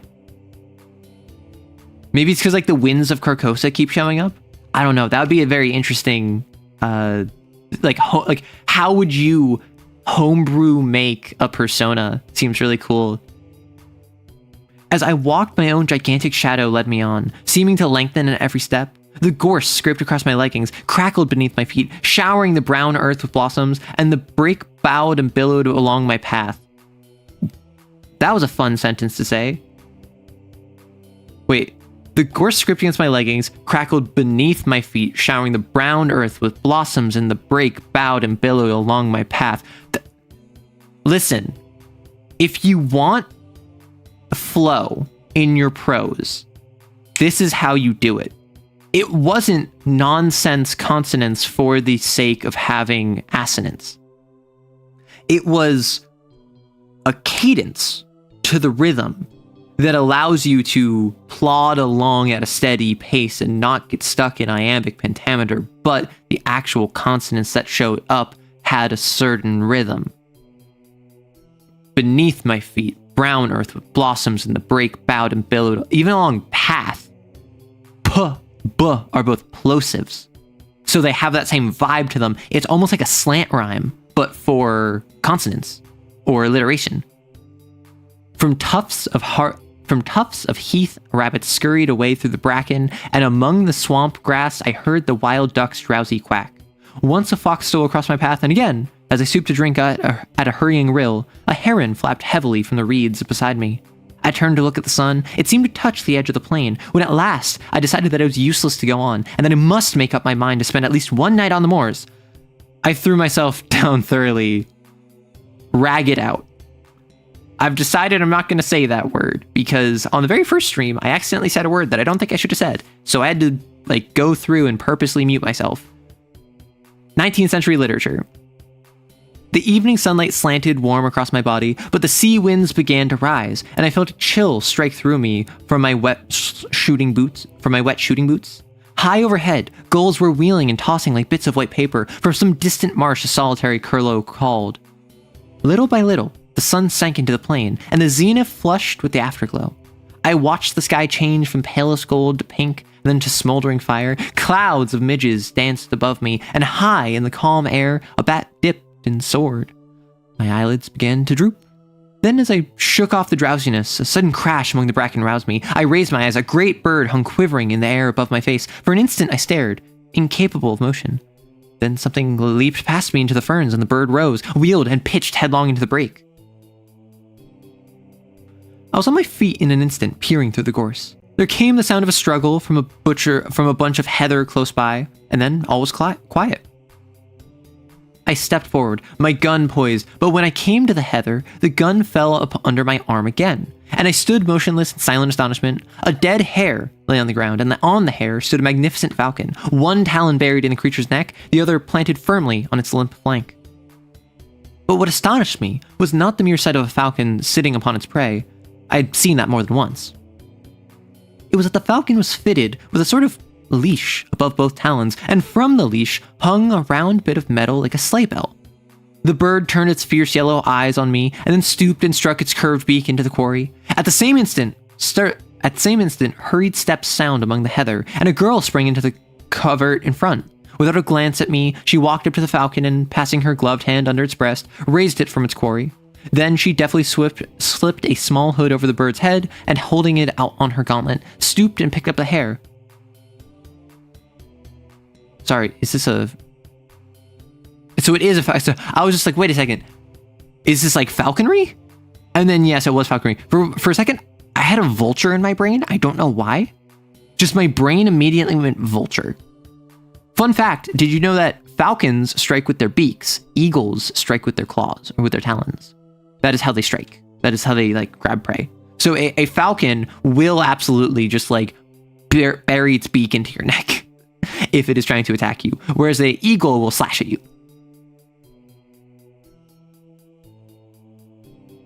What do you mean muting arrow? Shut up.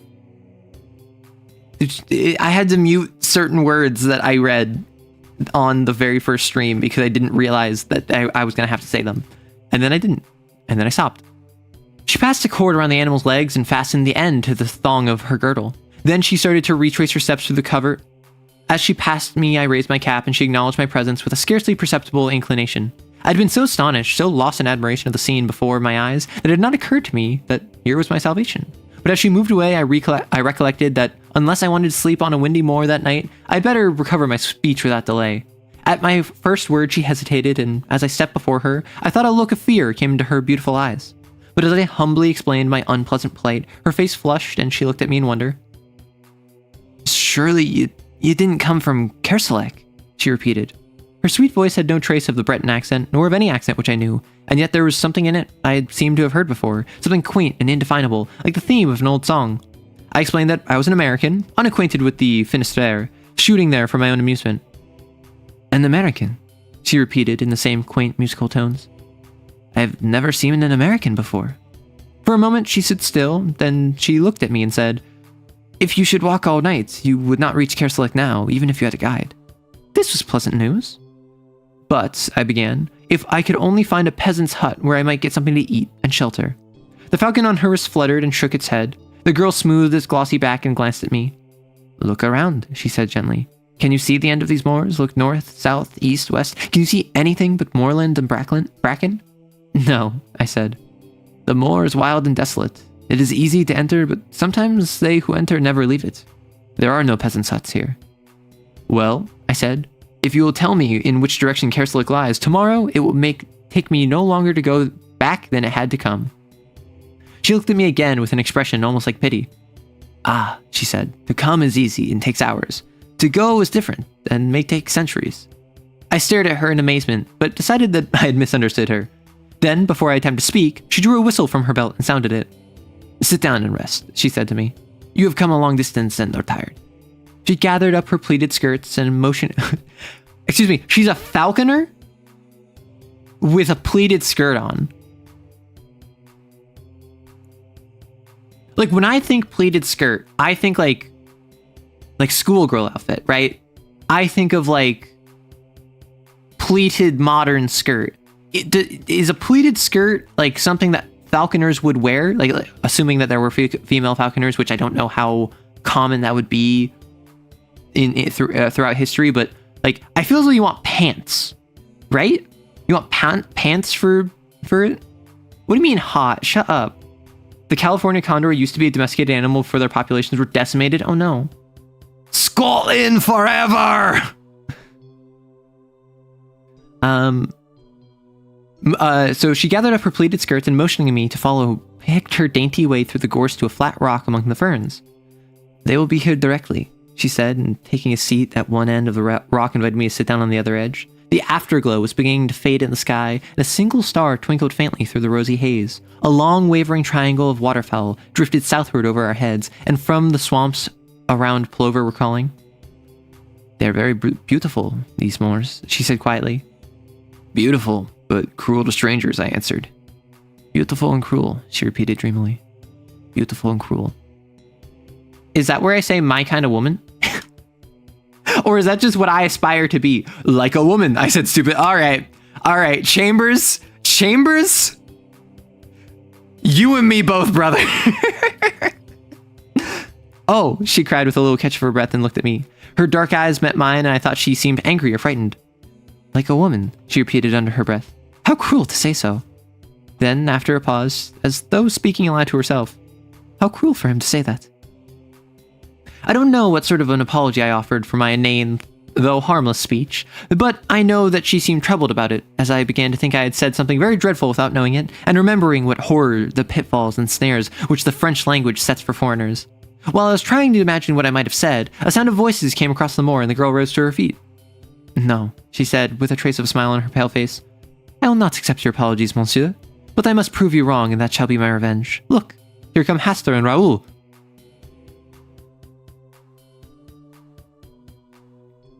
We're in Carcosa? Also, there was a Raoul here, no?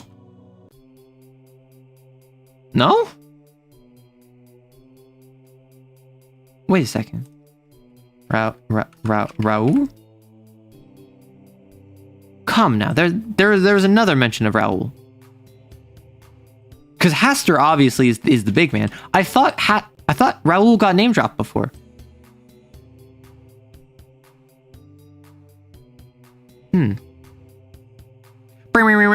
Exactly. Two men loomed up in the twilight. One had a sack across his shoulders, and the other carried a hoop before him as a waiter carries a tray. The hoop was fastened with straps to his shoulders, and around the edges of the circlet sat 3 hooded falcons, fitted with tinkling bells. The girl stepped up to the falconer and, with a quick turn of her wrist, transferred her falcon to the hoop, where it quickly sidled off and nestled among its mates, who shook their hooded heads and ruffled their feathers till the bell Jessie's tinkled again.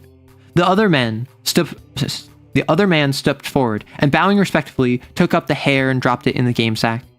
These are my piqueurs, said the girl, turning to me with a gentle dignity. Raoul is a good falconer, and I shall someday make him a grand veneur. Venue? I'm unfamiliar with these words. I assume that these are French, just like French loan words, right? Hastur is incomparable. The 2 silent men saluted me respectfully.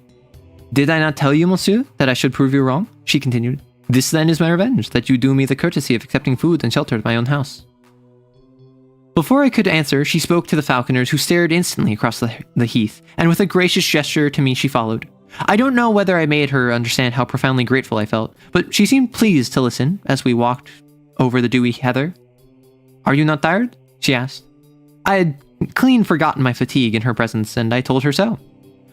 Don't you think your gallantry is a little old-fashioned? She said, and when I looked confused and humbled, she added quietly, Oh, I like it. I like everything old-fashioned, and it's a delight to hear you say such pretty things. The moorland around us was still now under its ghostly sheen of mist. The plover had ceased their calling. The crickets and all the little creatures of the fields were silent as we passed, yet it seemed to me as if I could hear them beginning again far behind us. Well in advance, the two tall falconers strode across the heather, and the faint jingling of the hawk's bells came to our ears in distant murmuring chimes. Suddenly, a splendid hound dashed out in the mist in front, followed by another and another, until half a dozen or more were bounding and leaping towards the girl beside me. She caressed and quieted them with her gloved hand, speaking to them in quaint turns which I remembered to have seen in old French manuscripts. So I'm not a simp, but... You know, like... I don't know, if dogs like her, I like her, right? I'm a very simple creature. If dogs like you, I like you. And if you have dogs, I will like you more. Like, the falconry is cool. The fact that she's like, oh, like, I like stuff old-fashioned. It's so delightful to hear you say such, like, nice things, blah, blah, blah. Like, she seems cool. She seems interesting. I want to get to know her more. I like dogs. I will be her friend just for the dogs. Then the falcons on the circlet borne by the falconer ahead began to beat their wings and scream, and from somewhere out of sight, the notes of a hunting horn floated across the moor. The hounds sprang away before us, and vanished in the twilight. The falcons flapped and squealed upon their perch, and the girl taking up the song of the horn began to hum. Clear and mellow, her voice sounded in the night air. Chassez, chassez, chassez encore. Okay, so I assume this might be chase. I'm actually unfamiliar with what this word is. Encores, again, these are proper nouns. These are names. Or no. So this is EZ is the suffix of addressing multiple people. So you're addressing both Rosette and Jantin. Tonton, tonton, tontain, tonton. Ou for... what the lovers... Huh. See, that's the thing. I don't speak French, but I know a little bit. So, like, I can get the vibe of this. Like, I know this better than if I had no understanding. Is Chaser? I didn't say I like Makima. She has dogs. Maybe I do like Makima. I listened to a read-along of all of Chainsaw Man. So I know how, at least the public security arc. So I know what goes on with Makima. I'm not a fan of Makima, I must say. However, I do like dogs. As a philosopher once said, I'm not a dog. Listen. If dogs like you, I'm more inclined to trust you. And that might be foolish of me. But, like, there's something about dogs, you know? Like, there's something, like, if you're a good person, dogs will like you. Even, like, quote-unquote bad dogs, even dogs that have been mistreated or that are, like, trained for guard, like, there's something about dogs where they just have a connection to the innate goodness of people. And they tend to like good people, and they tend to not like bad people, even more so than cats or birds or other animals. Dogs just, like, have this emotional connection with the soul of humanity. And so if you have dogs and dogs like you, I will absolutely... I'm not going to continue that sentence. As I listened to her lovely voice, a gray mass, which rapidly grew more distinct, loomed up in front. And the horn rang out joyously throughout the tumult of the hounds and falcons. A torch glimmered at a gate, a light streamed through an opening door, and we stepped upon a wooden bridge which trembled under our feet, and rose creaking and straining behind us as we passed over the moat and into a small stone court, walled on every side. From an open doorway, a man came, and bending in salutation, presented a cup to the girl beside me. She took the cup and touched it with her lips, then lowering it, turned to me and said in a low voice, I bid you welcome. At that moment, one of the falconers came with another cup, but before handing it to me, presented it to the girl, who tasted it. The falconer made a gesture to receive it, but she hesitated a moment, and then, stepping forward, offered me the cup with her own hands. I felt this to be an act of extraordinary graciousness, but hardly knew what was expected of me, and did not raise it to my lips at once. The girl flushed crimson, and I saw I must act quickly. Mademoiselle, I faltered. A stranger whom you have saved from dangers he may never realize empties his cup to the gentlest and loveliest hostess de France. In his name, she murmured, crossing herself as I drained the cup. Then stepping inside the doorway, she turned to me. I keep getting buzzes on my phone, and I keep thinking it's like an alert, because I don't know why it's making like distinct buzzes. It's scary. I'm frightened. Dogs are lawful coded. You can be any lawful alignment and acquire dog loyalty. I mean, you can be like chaotic and have dogs. They don't respect. I mean, like dogs have hierarchy, right? Like innately, like dogs, much like horses, have a sort of respect of a social unit of dogs. And that is why it's the idea of, if you want your dog to listen to you, it has to see you as the lead dog. It doesn't have to see you as the alpha. You don't have to like hurt it. You don't have to be mean to it, but it has to respect you as the leader of the quote unquote pack. Same thing with horses. The reason horses work so well as a domesticated animal is explicitly because in the wild, horses will generally like congregate where it's a group of mares, a single stallion, and then children. And then once the male horses get old enough, they will leave. They will go find another they'll find another herd, and they will challenge the stallion, and then whichever one wins gets to stay, and then they all follow the new stallion. Which is why humans can domesticate horses by leveraging the fact that we can become that social role of the stallion, right?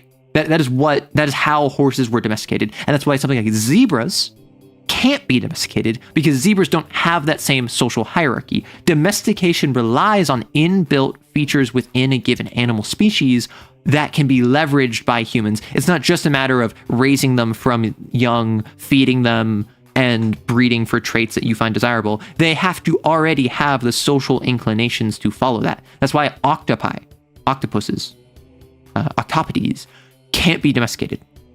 That is why sharks can't be domesticated. That is why zebras can't be domesticated. Elephants probably can, right? Elephants have social groups, but they're intelligent enough to kind of work around domestication. It would be less like training a dog, and it would be more like training like an 8-year-old, right? Or 5-year-old or whatever, like whatever their intelligence equivalent is to like human children, which is, if you've ever tried looking after a 5-year-old, you know how difficult that is.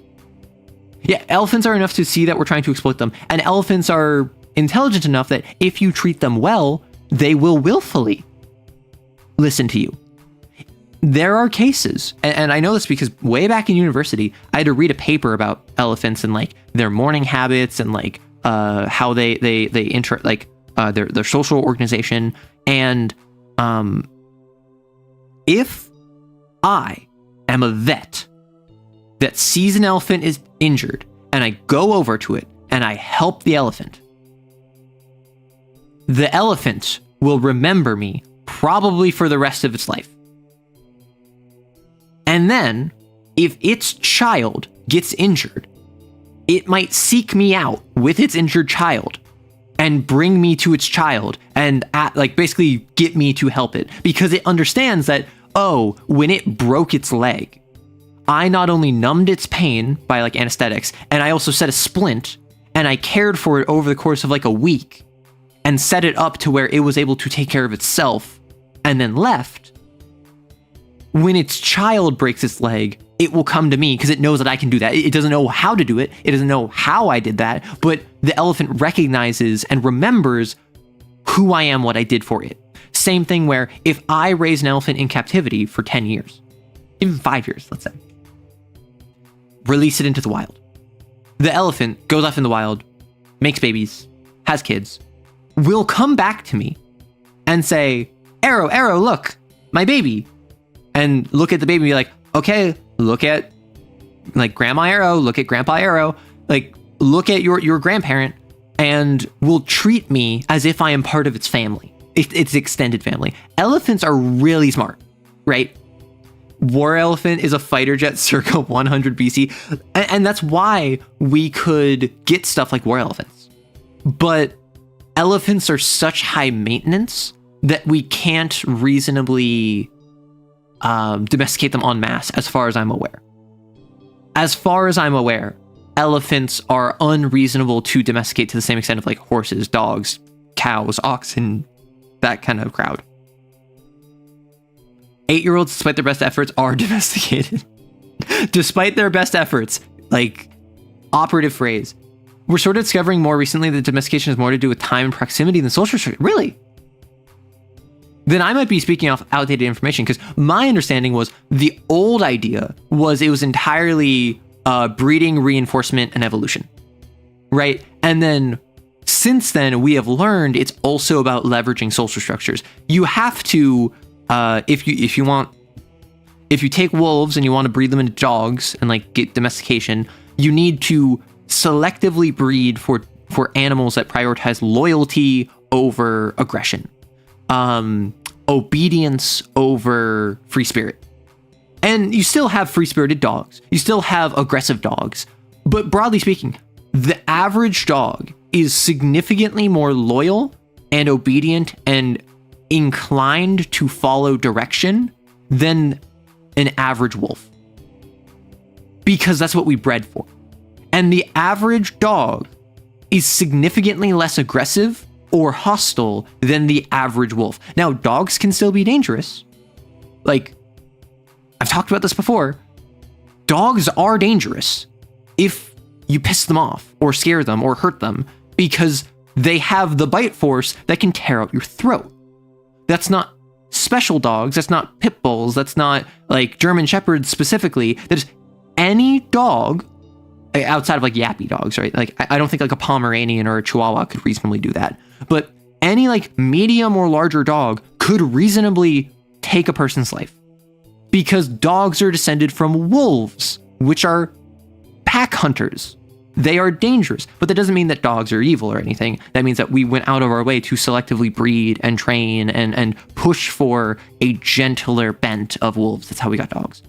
And then now within dogs, we have guard dogs, we have family dogs, we have herding dogs, we have seeing eye dogs. We have all these different roles that they can fulfill. Where did we start this? Oh, elephants, right? Cats have domesticated themselves due to living amongst us and us not trying to eat them. I mean, basically the way it worked out, as far as I'm aware, is we chose dogs from wolves. Cats chose us.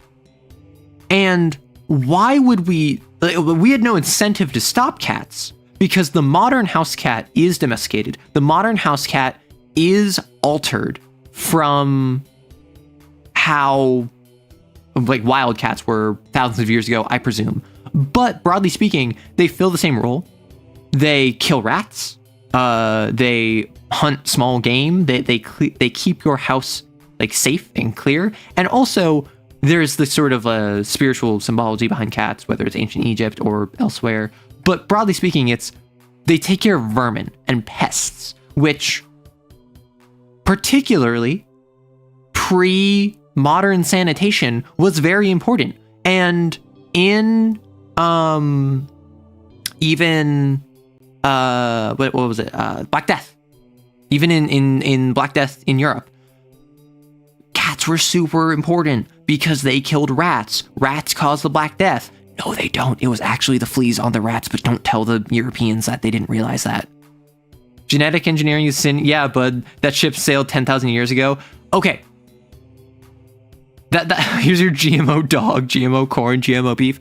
I'm of the opinion that, like, at a certain point, it's not artificial selection anymore. At a certain point, it's just natural selection. And I think that that's not an agreed upon take. I think that most biologists would probably disagree with that. I'm not a biologist. I'm not claiming to be an authority. But I feel as though dogs, quote unquote, being artificially selected doesn't make a lot of sense when it's been like thousands, if not tens of thousands of years. Yes, humans were pushing for it, but in the same way, that's just like an environmental pressure. I feel as though it's an anthropocentric view to say that it's artificial selection if it's due to human intervention, because I feel as though humans are a force exerting pressures on their environment, much in the same way that the presence of a leopard in a jungle is exerting pressure. Granted, we are at the point now where I don't think it's reasonable to say really anything in the past like couple hundred, if not thousand years, like a few thousand years, basically post Bronze Age, I would say, is probably not fair to say it's natural selection, because we have such the efficiency, scale, and immediacy to turn stuff around that I don't know if that would be reasonable. But for something where like when we were going from hunter-gatherers to agricultural, we didn't plan to do a lot of that. Arrow, you look me in the eye and tell me God had a hand in the pug. God did have a hand in the pug. Same with like the French bulldog. The issue is, what is the image? You better know what image I'm gonna have. It is the French bulldog comparison.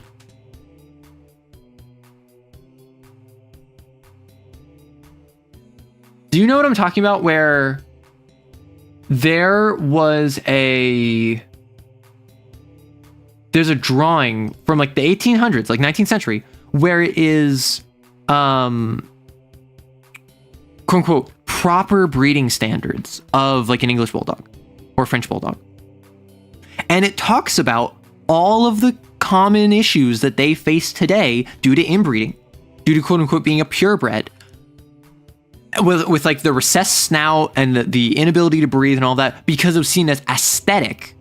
And that was artificially selected for 100 years ago, 150 years ago. And now the modern bulldog, the modern pug, the modern whatever animal is dealing with the issues of that. And what do you know? 1-2 generations of quote unquote mutts, of you have a English bulldog that is kind of like refreshing the gene pool. Because if you don't know this, purebred just means incestuous.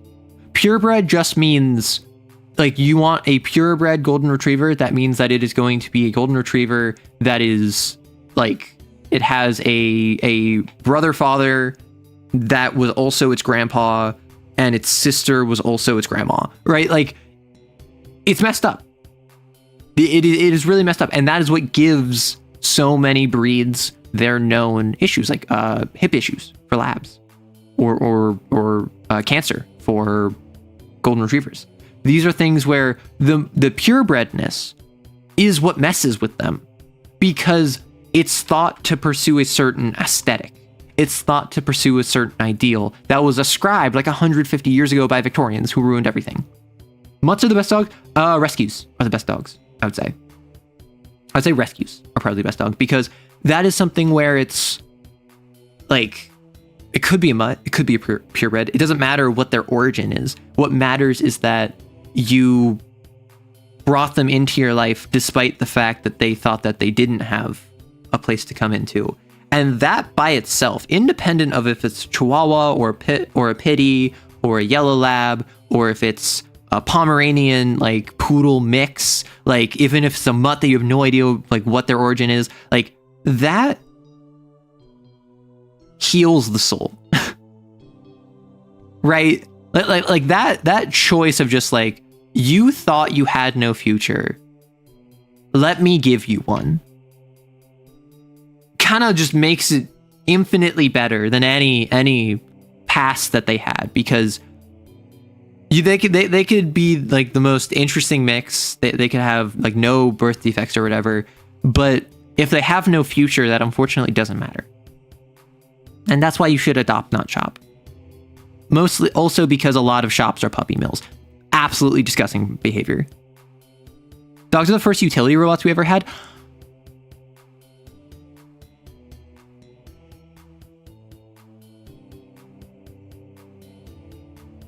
Robots definition.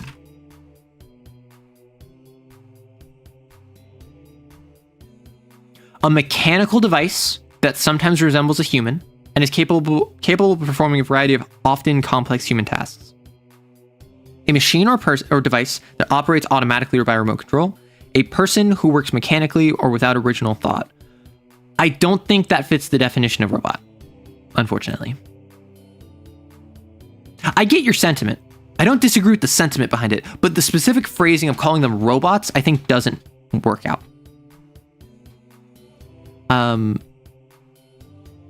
Mademoiselle, I faltered. A stranger whom you have saved from dangers he may never realize empties this cup to the gentlest and loveliest hostess of France. In his name, she murmured, crossing herself as I drained the cup. Then, stepping in the doorway, she turned to me with a pretty gesture and, taking my hand in hers, led me into the house, saying again and again, "You are welcome. Indeed, you are welcome to the Chateau d'Is."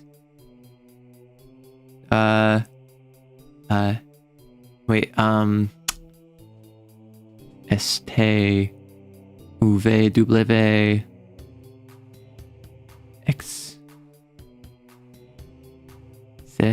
Sorry, I'm trying to do my French alphabet because it's A B C D F J H I J K L M L M L. It's been so long since I've done this.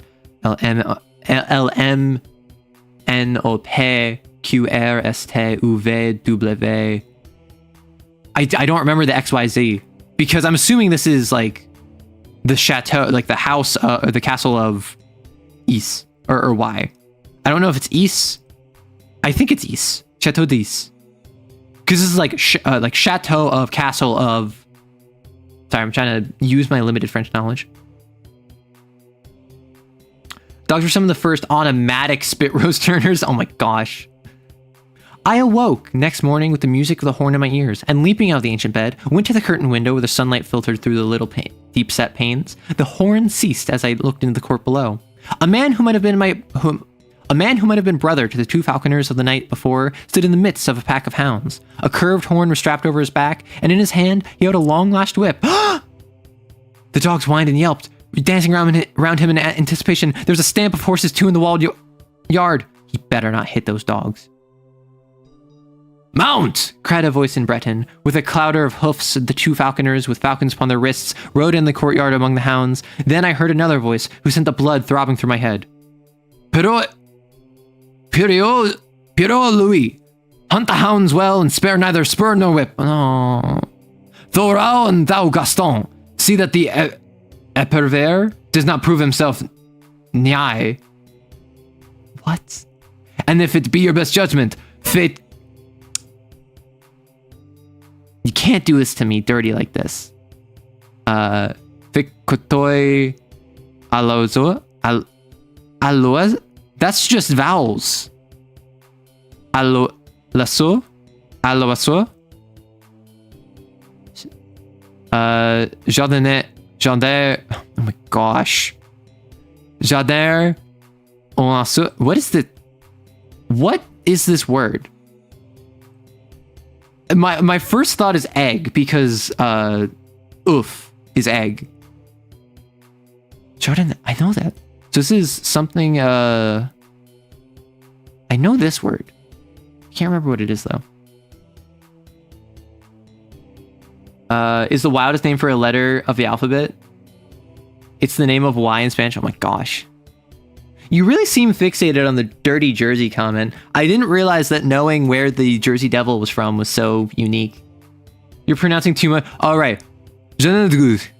Like the mew there on Haster's wrist is not difficult, but thou, Raoul, mayest not find it so simple to govern the haggard. Twice last week he foamed al vif and thought the beckade thou he is used to the bird acts like a stupid branché. Patron haggard n'est pas si facile. That actually did kind of help, I'm not gonna lie. Was I dreaming? The old language of falconry, which I had read in yellow manuscripts, the old forgotten French of the Middle Ages was sounding in my ears, while the hounds bayed and the hawk bells tinkled accompaniment to the stamping horses. She spoke again in that sweet forgotten language. Oh, this is her. If you would rather attach the longs and leave thy haggard all block, Raoul, I shall say nothing, for it were a pity to spoil so fair a day's sport with an ill-trained sore.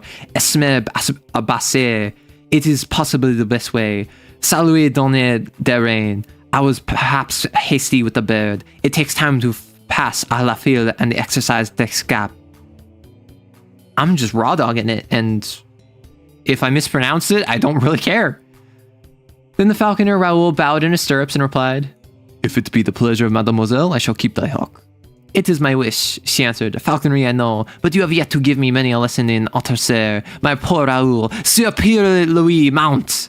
The huntsman sprang into an archway and in an instant returned, mounted upon a strong black horse, followed by a piqueur also mounted. "Ah!" she cried joyously. "Speed, Glamac René! Speed! Speed! Oh, sound thy Sir Pierre!" The silvery music of the hunting horn filled the courtyard. The hounds sprang through the gateway and galloping hoofbeats plunged out of the paved court, loud on the drawbridge, suddenly muffled, then lost in the heather and bracken of the moors. Distant and more distant sounded the horn, until it became so faint that the sudden carol of a soaring lark drowned it in my ears. I heard the voice below, responding to some call from within the house. "I do not regret the chase. I will go another time. Courtesy to the stranger, Polanyi. Remember." And the feeble voice came quavering from within the house. "Courtesy?" I stripped and rubbed myself. Wow. Didn't realize that got you going. I stripped and rubbed myself from head to foot in the huge earthen basin of icy water, which stood upon the stone floor at the foot of the bed. Then I looked about for my clothes. They were gone. But on a settle near the door lay a heap of garments, which I inspected with astonishment. As my clothes had vanished, I was compelled to attire myself in the costume, which had evidently been placed there for me to wear while my own clothes dried. Everything was there: cap, shoes, and hunting doublet, a doublet of silvery gray homespun, but the close-fitting costume and seamless shoes belonged to another century, and I remembered the strange costumes of the 3 falconers in the courtyard.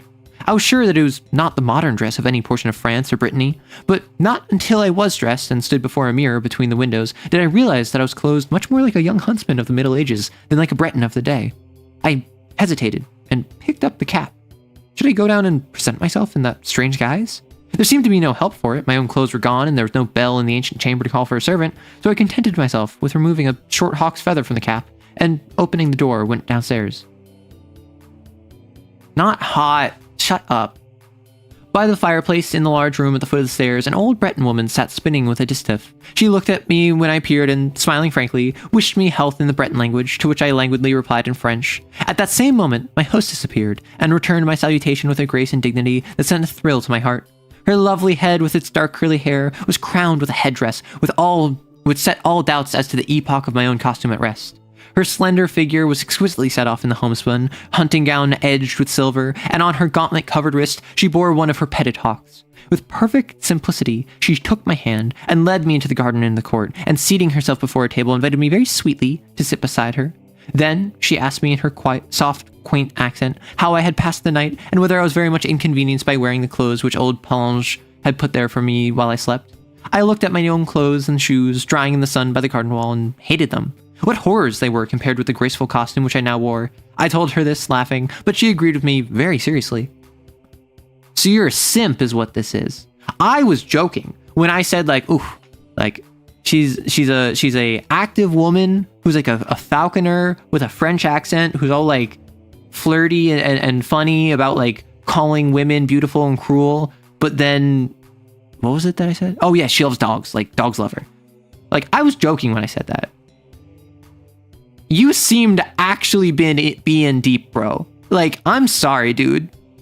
I'm sorry that I'm not as spineless as you, that I can actually relate to having no heart to resist being tread upon. "We'll throw them away," she said in a quiet voice. In my astonishment, I attempted to explain that I could not only think of accepting clothes from anybody, although for all I knew, it might be the custom of hospitality in that part of the country, but that I should cut an impossible figure if I returned to France clothed as I was then. She laughed and tossed her pretty head, saying something in old French which I did not understand, and then Pélagie trotted out with a tray on which stood 2 bowls of milk, a loaf of white bread, fruit, a platter of honeycomb, and a flagon of deep red wine. "You see, I have not yet broken my fast because I wish you to eat with me, but I am very hungry," she smiled. "I would rather die than forget one word of what you have said," I blurted out while my cheeks burned. "She will think me mad," I added to myself, but she turned to me with sparkling eyes. "Ah!" she murmured. "Then Monsieur knows all there is of chivalry." She crossed herself and broke bread. I sat and watched her white hands, not daring to raise my eyes to hers. "Will you not eat?" she asked. "Why do you look so troubled?" Ah, why? I knew it now. I knew I would give my life to touch those lips with...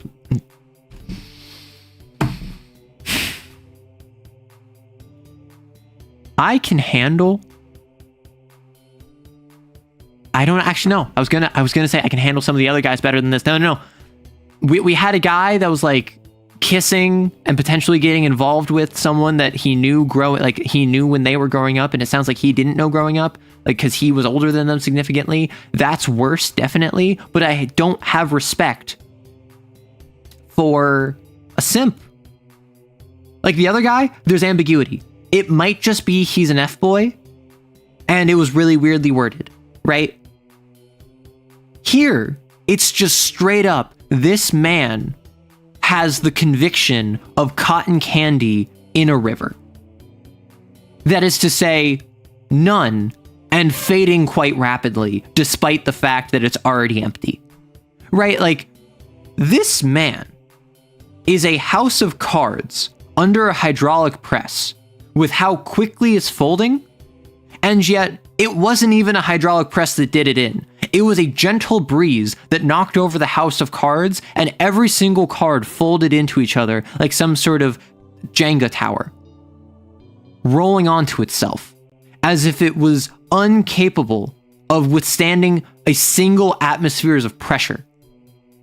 The way he completely turned his back on the world, his convictions, his clothing, and his interests as soon as a pretty girl who had a stable income gave him attention. She has not even expressed interest in you, my guy. She has been polite, and she has expressed that you offended her earlier. This is not even a situation where she's flirting with you or leading you on or expressing that like she wants to be with you. She said, "Oh, I didn't break my fast until you were going to eat. I hope that you don't mind that I'm hungry." And you're just like, "Ma'am, mistress, I am so pleased that you would do this, and I'm honored to make your acquaintance. What I would not give to put my lips to your palm." Like, shut up, dude. I'd say that I'd say that I don't respect you, but that would mean that I have to put enough time and energy into my day to give you the time and day to not respect you. You are so beneath my notice that I don't even feel disgust when I think of you. I simply think, who? Who? Oh, that's simp. Yeah. I don't care about that. I'm gonna get on with my day. Be gone. Arrow the way with words is ruthless. Arrow's on to say so and aromatic for this. Okay, I am aromatic, but I'm also aromantic. So, I don't know. With all due respect, if you have ever had insta-love, if you have ever fallen in love instantly, love at first sight, and it worked out for you, I'm so happy, and this is not intended to disrespect you. However, if you are the sort of yellow-bellied, triple donkey looking, soft shell crab dream aspiring, pathetic man that when he sees a woman who gives him attention, you instantly change your entire character to fit what you believe she wants from you, I do not respect you, and I do not want you to be in my company, let alone my field of vision. I already have to deal with the stain that is you in the sphere of my influence simply by you being a part of the collective unconscious and part of my same species. So do not push your luck by trying to push that stain into my physical proximity, or dare I say, my social circle.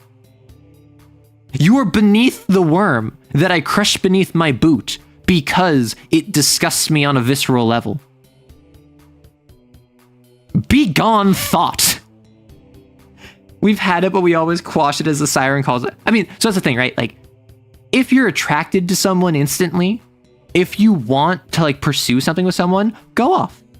I'm not going to disrespect that. But stick to your convictions. Don't change who you are. Don't be fake. Don't be a simp. Don't fold. Like, be who you are, and they will come if they're interested. Arrow wants the stain to be wiped away with vehemence and vengeance. Exactly. Why? I knew it now. I would give my life to touch my lips to those rosy palms. I understood now that from the moment when I looked in her dark eyes, there on the moor last night, I had loved her. My great and sudden passion held me speechless. Are you at ease? She asked again. Then, like a man who pronounces his own doom, Then, like a man who pronounces his own doom, I answered in a low voice, "Yes, I'm ill at ease for love of you." And as she did not stir nor answer, the same power moved my lips in spite of me, and I said, "I, who am unworthy of the lightest of your thoughts, I who abuse hospitality and repay your gentle courtesy with bold presumption, I love you."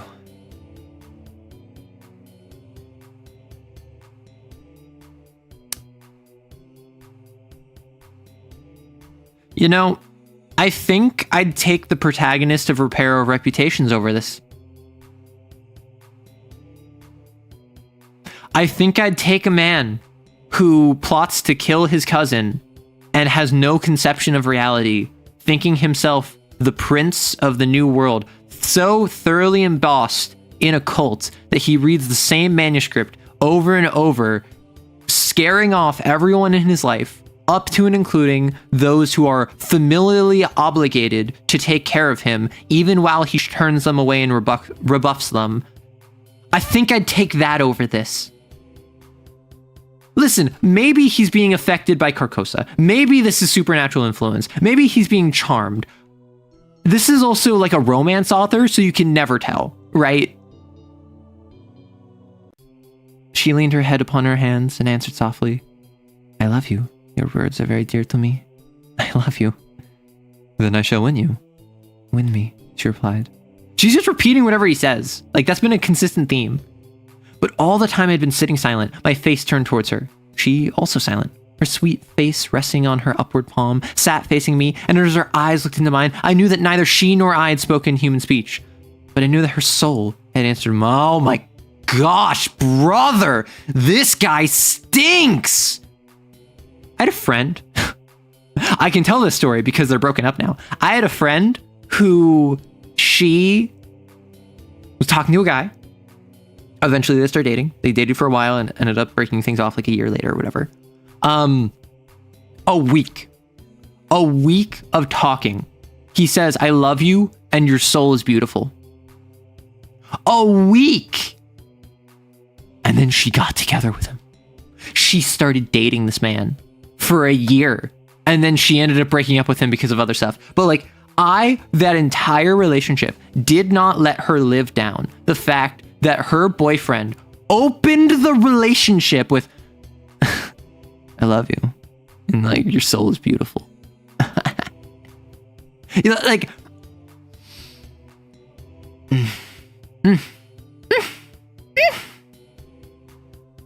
I drew upon myself feeling youth and joyous love coursing through my every vein. She, with a bright color in her lovely face, seemed as one awakened from a dream, and her eyes sought mine with a questioning glance which made me tremble with delight. We broke our fast, speaking of ourselves. I told her my name, and she told me didn't know her name. He didn't know her name. He didn't know her name. I told her my name, and she told me hers. The Demoiselle Jeanne D. She spoke. Oh, okay. That makes sense now, because like Jeanne d'Arc is Joan of Arc, which I already point out that is of. So she's from E, but I presume this place is E. Nah, I agree with you. Don't let her ever live it down. Justified. Hey, nothing wrong with a girl wanting to know she gotta go. Okay, but like, it wasn't she was like wrapping him around her finger or anything. I dropped something. I caught it, but I dropped it. It wasn't like toxic or anything. It wasn't like she was mistreating him or anything. It was literally just like, "Oh my gosh, brother." Because it was one of those situations where he said really nice things and she likes nice things being told to her, and then he didn't follow up on them, and he continuously like was not demonstrating the emotional intelligence to be in a relationship of the level that she was looking for. So like, it was a situation where like I came out of it like being angry at the guy because that's my girl, right? Like, I want to support her. But also, for a lot of the relationship, I absolutely clowned on her, just like, "So your soul's beautiful, huh?" I will say he has good taste. No, Can, that's my thing. I'm not saying I judge his taste.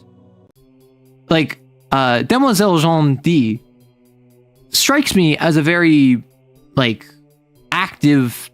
Apparently she's very beautiful. Apparently she's very like confident, competent individual.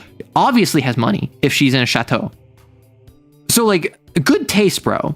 But at the same time, have some self-respect. Because if you want to find the heart of someone and you want their love, there has to be something for them to love more than just a pale impression on the ground of where you are groveling beneath their shadow and begging to be stepped upon by the boot print of their attention. Right?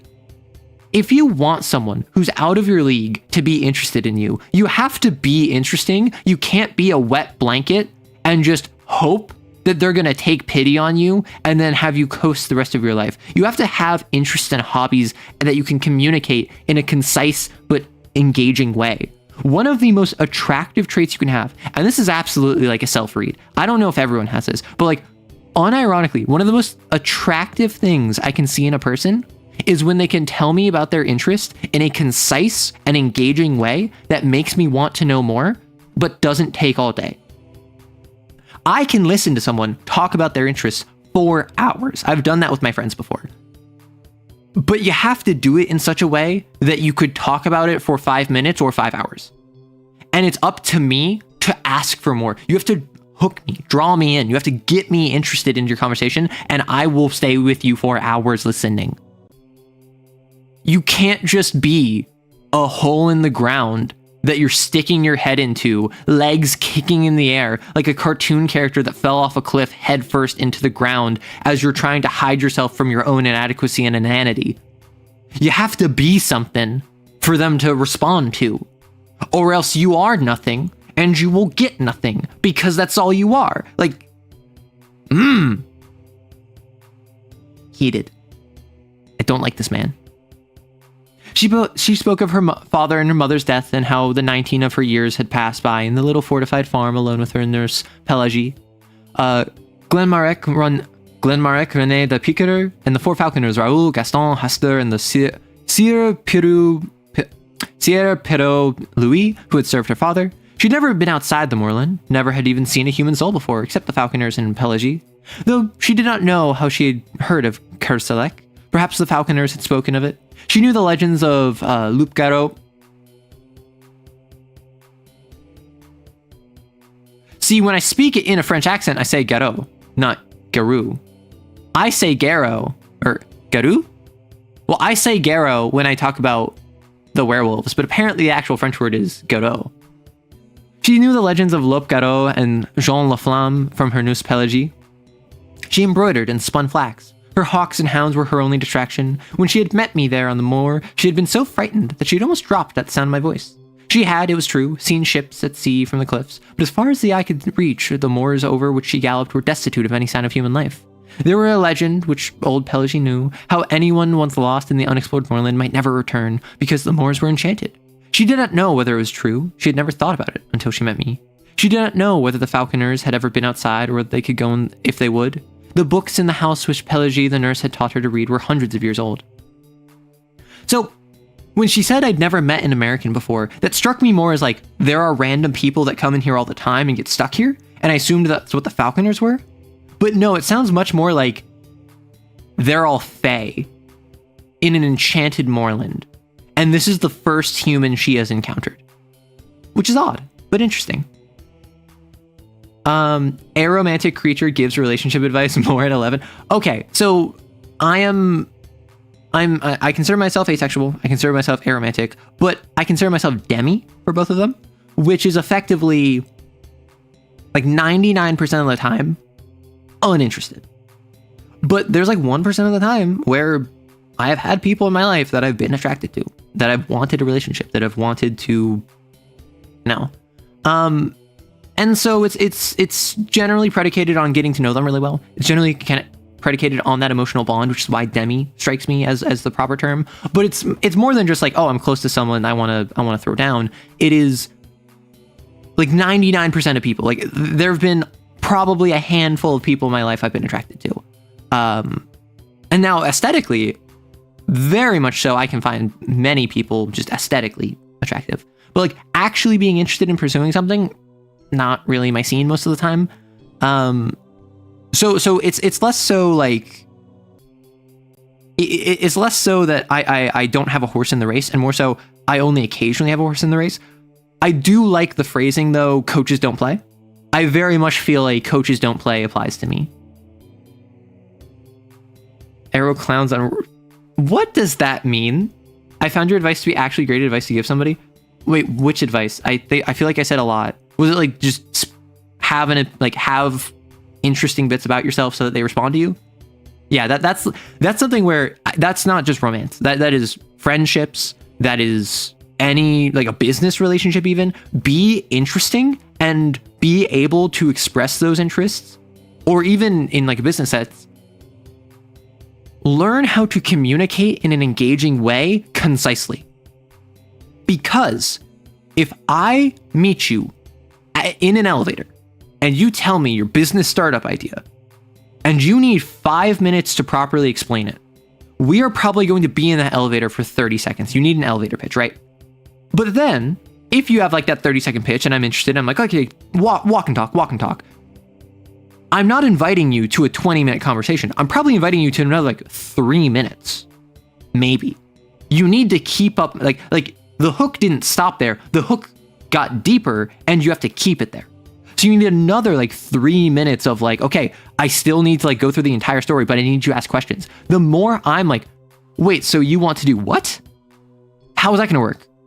So you said you already have X units in sales. What are you trying to get in the next Y months? Oh, so person Z has actually endorsed you already. So, and that's the sort of thing where it's like from a business perspective, but just being able to get the other person asking questions that are engaged is such a useful skill for communication. And that's why in conversations with people, I love being able, and I kind of facilitate this with my friends because that's just who I am.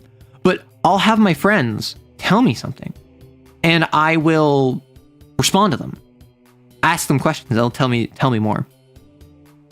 And the longest conversations are when I ask them something and they tell me an answer that gives me 2 more questions. So I ask them 2 more questions and each of their answers gives me another question. So then I ask them the 2 questions and then each answer gives me 3 questions. So I ask 6 questions and then they get 2 questions out of me and then they give me 3 answers and then I get 1 question and then it's 5 answers. And like the more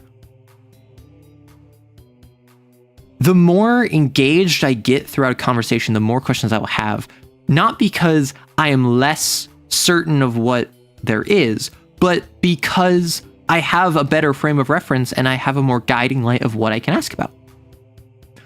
Rory was telling me the other day about his Yemeni conquest in EU5. Vivi was telling me the other day in DMs about Exalted, which I need to respond to her because I forgot to respond.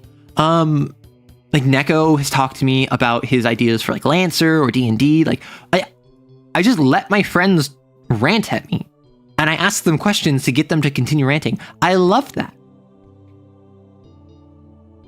But as a play on words, so it initially seemed like I was calling you a clown.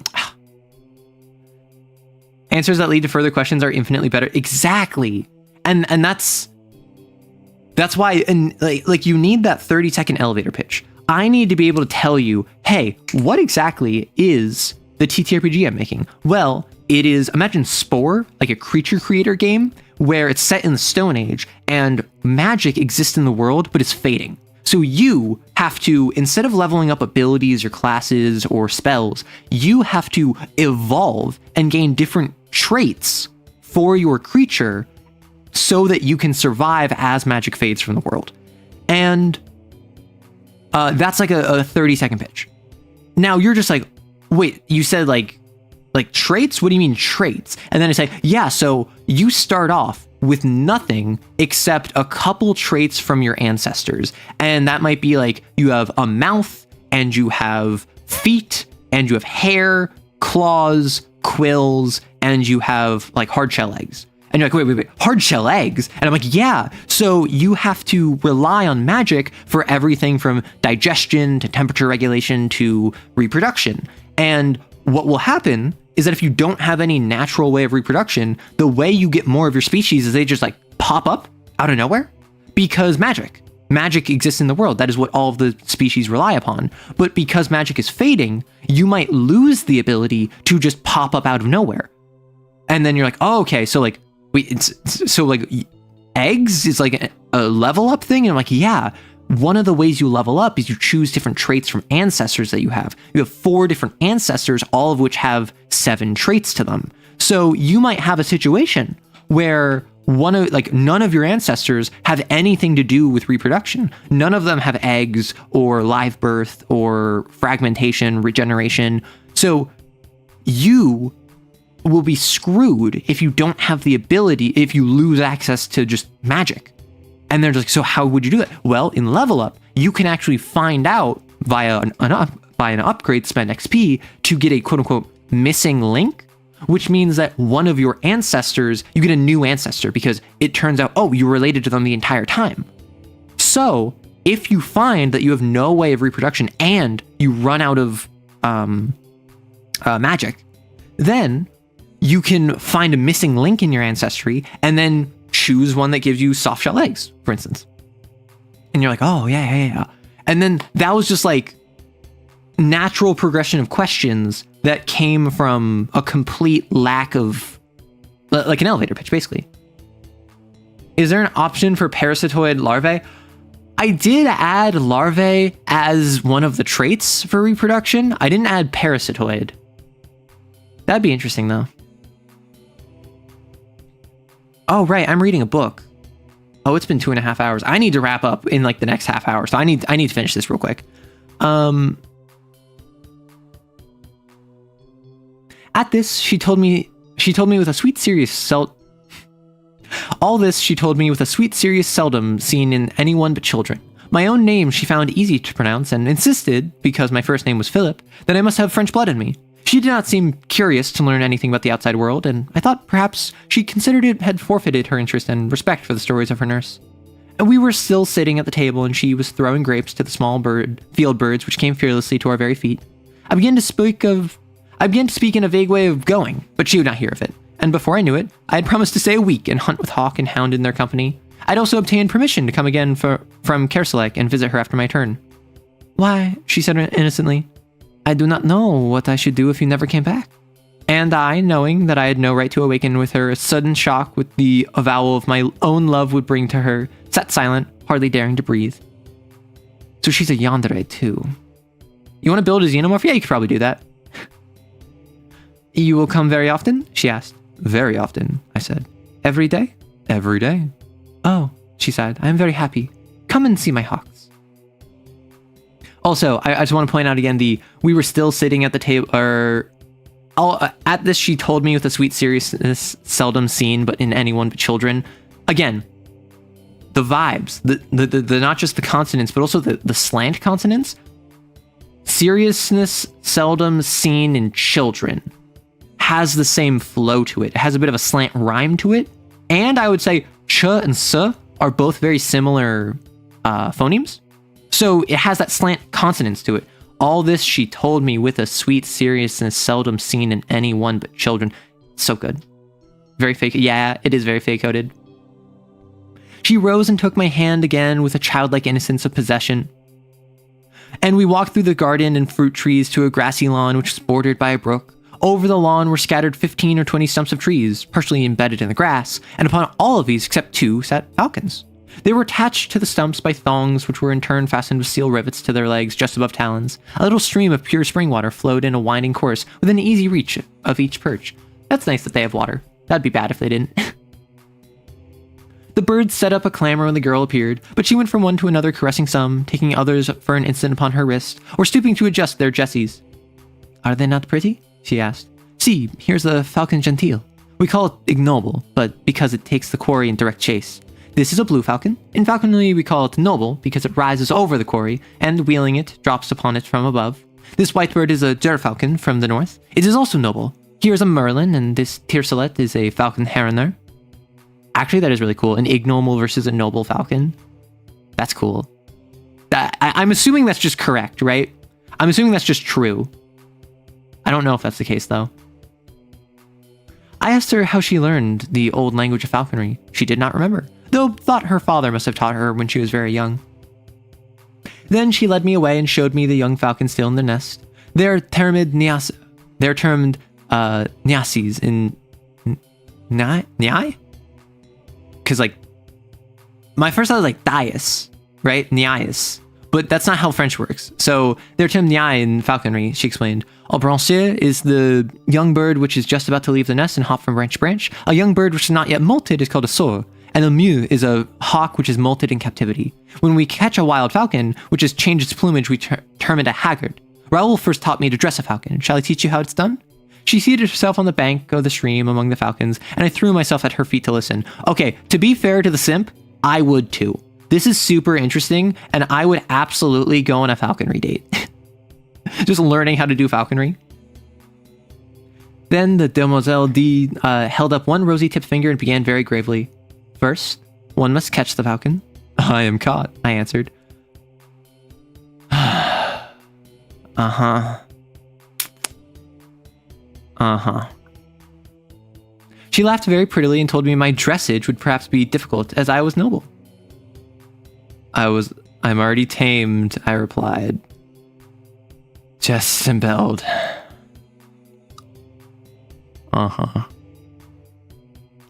She laughed, delighted. Oh, my brave falcon. Then will you return at my call? I am yours, I answered gravely. She sat for a moment, then the colored heights in her cheeks, and she held up her finger, saying, Listen, I wish to speak of falconry. I listened, Countess Jean D. But again, she fell into the reverie, and her eyes seemed fixed on something beyond the summer clouds.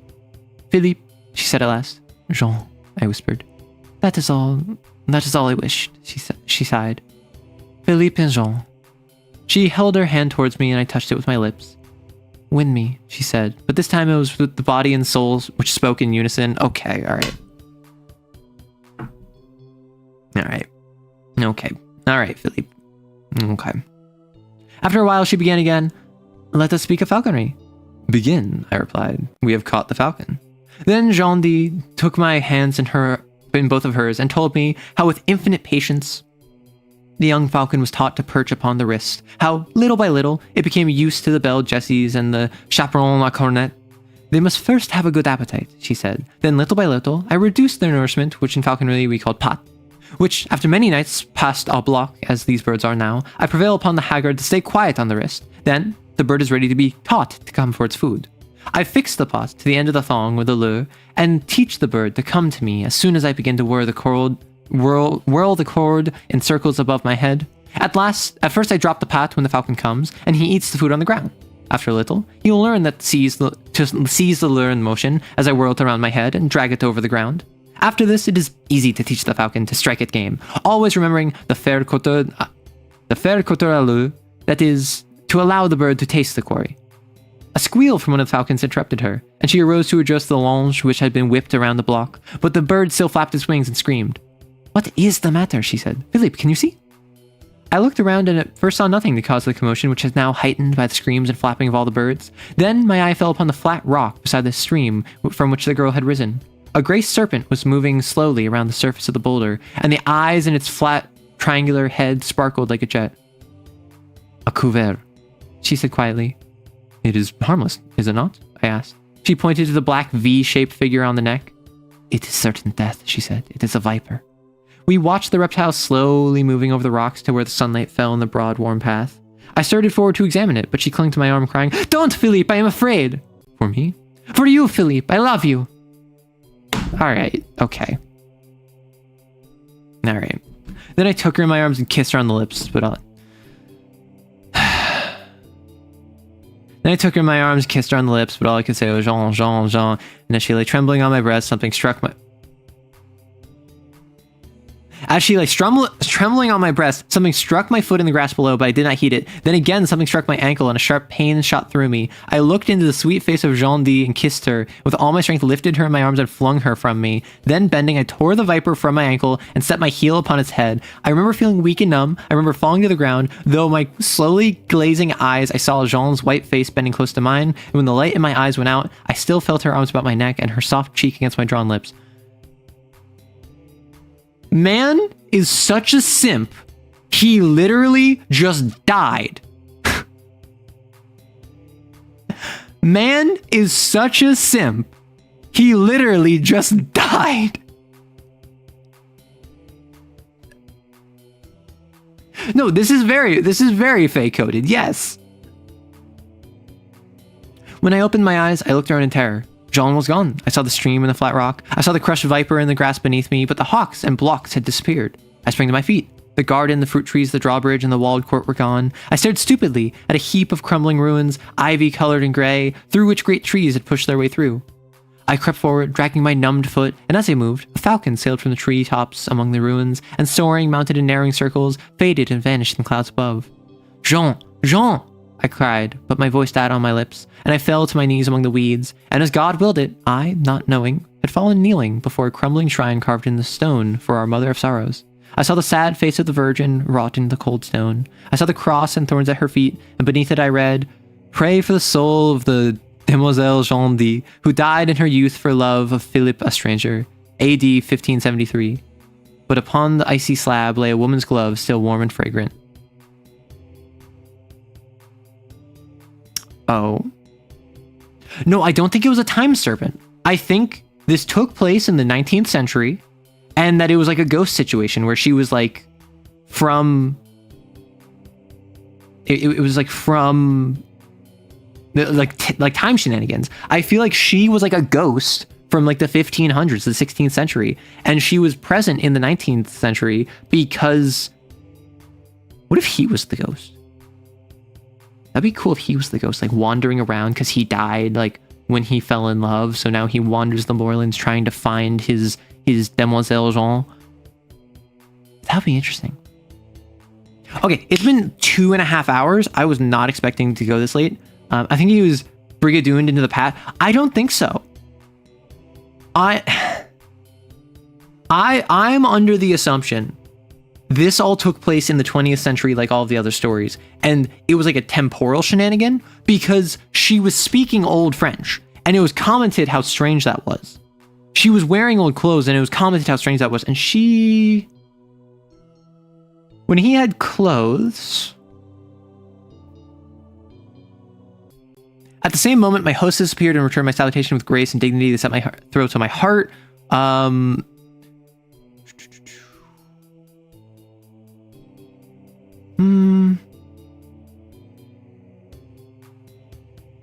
What was it?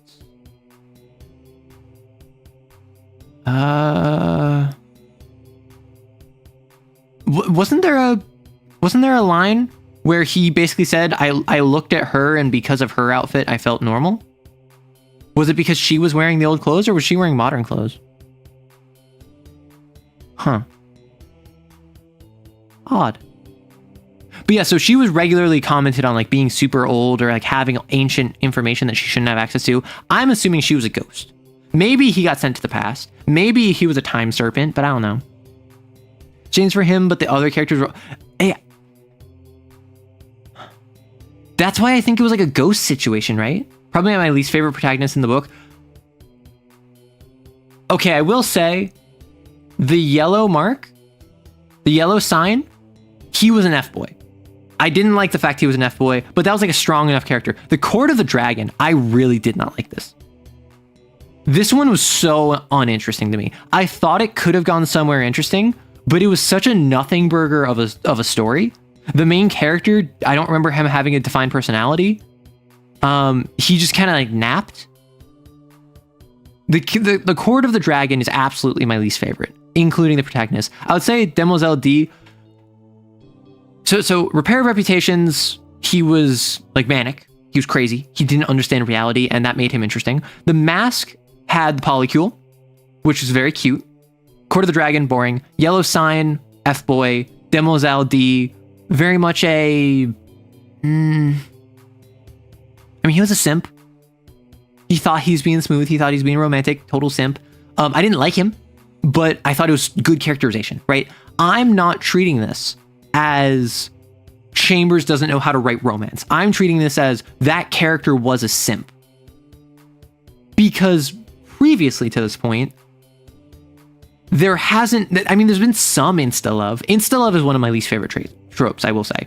Insta-love, i.e. the idea of, I see you and you're my soulmate. I love you. I just simply know this to be true. I don't even need to know your name. That is because of my identity and how I view relationships and romance. Never understood that. Never understood that. So it really does not work for me. So like Demoiselle D, like Philippe, sorry, bro.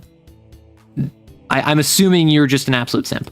Chambers hasn't done a lot of that since. Like, unironically, The Mask, there was so much tension in the polycule. I'm so disappointed it didn't actually go polycule. Apparently, Chambers was super homophobic. Like, which everyone is, like, a bunch of people were homophobic then. There were gay people around, but it was very hush-hush, right? I was informed that Chambers was very homophobic. I don't know if that was like Lovecraft levels. I don't know if that was like extra homophobic to the normal period of the day, but I do know he was homophobic. We aren't even Arrow and we're with you there. It's bewildering. Thank you. Thank you. Also, we aren't even Arrow. Yeah, you're not Arrow. I'm not a part of your plurality. How dare you? Either way, thank you so much for watching. I need to go, but this was very fun. We have 5 more stories, and I think, yeah, this one is 60. Oh my gosh, this one is like 50 pages. This one is like 40 pages. So the last couple are gonna be a while. I don't know how Rue Betty is. This is an hour. This one is hour and a half. Okay, so what I'll probably end up doing is I will probably end up doing Prophet's Paradise, Street of the Four Winds, because Prophet's Paradise is like 10 pages. Street of Four Winds is like 20 pages. I might, unironically, depending on how I'm feeling next week, like I went into stream today being like, yeah, I think I went a little hard recording yesterday. I think I messed with my voice a bit. My voice isn't feeling the best. I went in maybe doing only one story. I ended up doing 2. So next week, if I'm feeling up to it, I might actually do Prophet's Paradise, Street of Four Winds, and Street of the First Shell, because these 2 are both really short. And then Street of Our Lady of the Field would be an entire stream. And then probably Rue Betty would be its own stream. Just because I don't want to read like 50 pages and then potentially read like another 40. But thank you so much for swinging by. I appreciate it. Enjoy yourselves. Take care. If you were a VOD watcher, I appreciate you. If you are not a VOD watcher and you're here live, I appreciate you just as well. Tune in tomorrow for Hollow Knight on Twitch. Next week on Wednesday, we're gonna have a normal chatting stream, and I might do vertical. I might do a vertical stream and see how that goes. So we'll have to see if that works out. And then Friday of next week, be on the lookout for Prophet's Paradise and potentially Street of Four Winds. Thank you so much, and have a lovely, lovely day.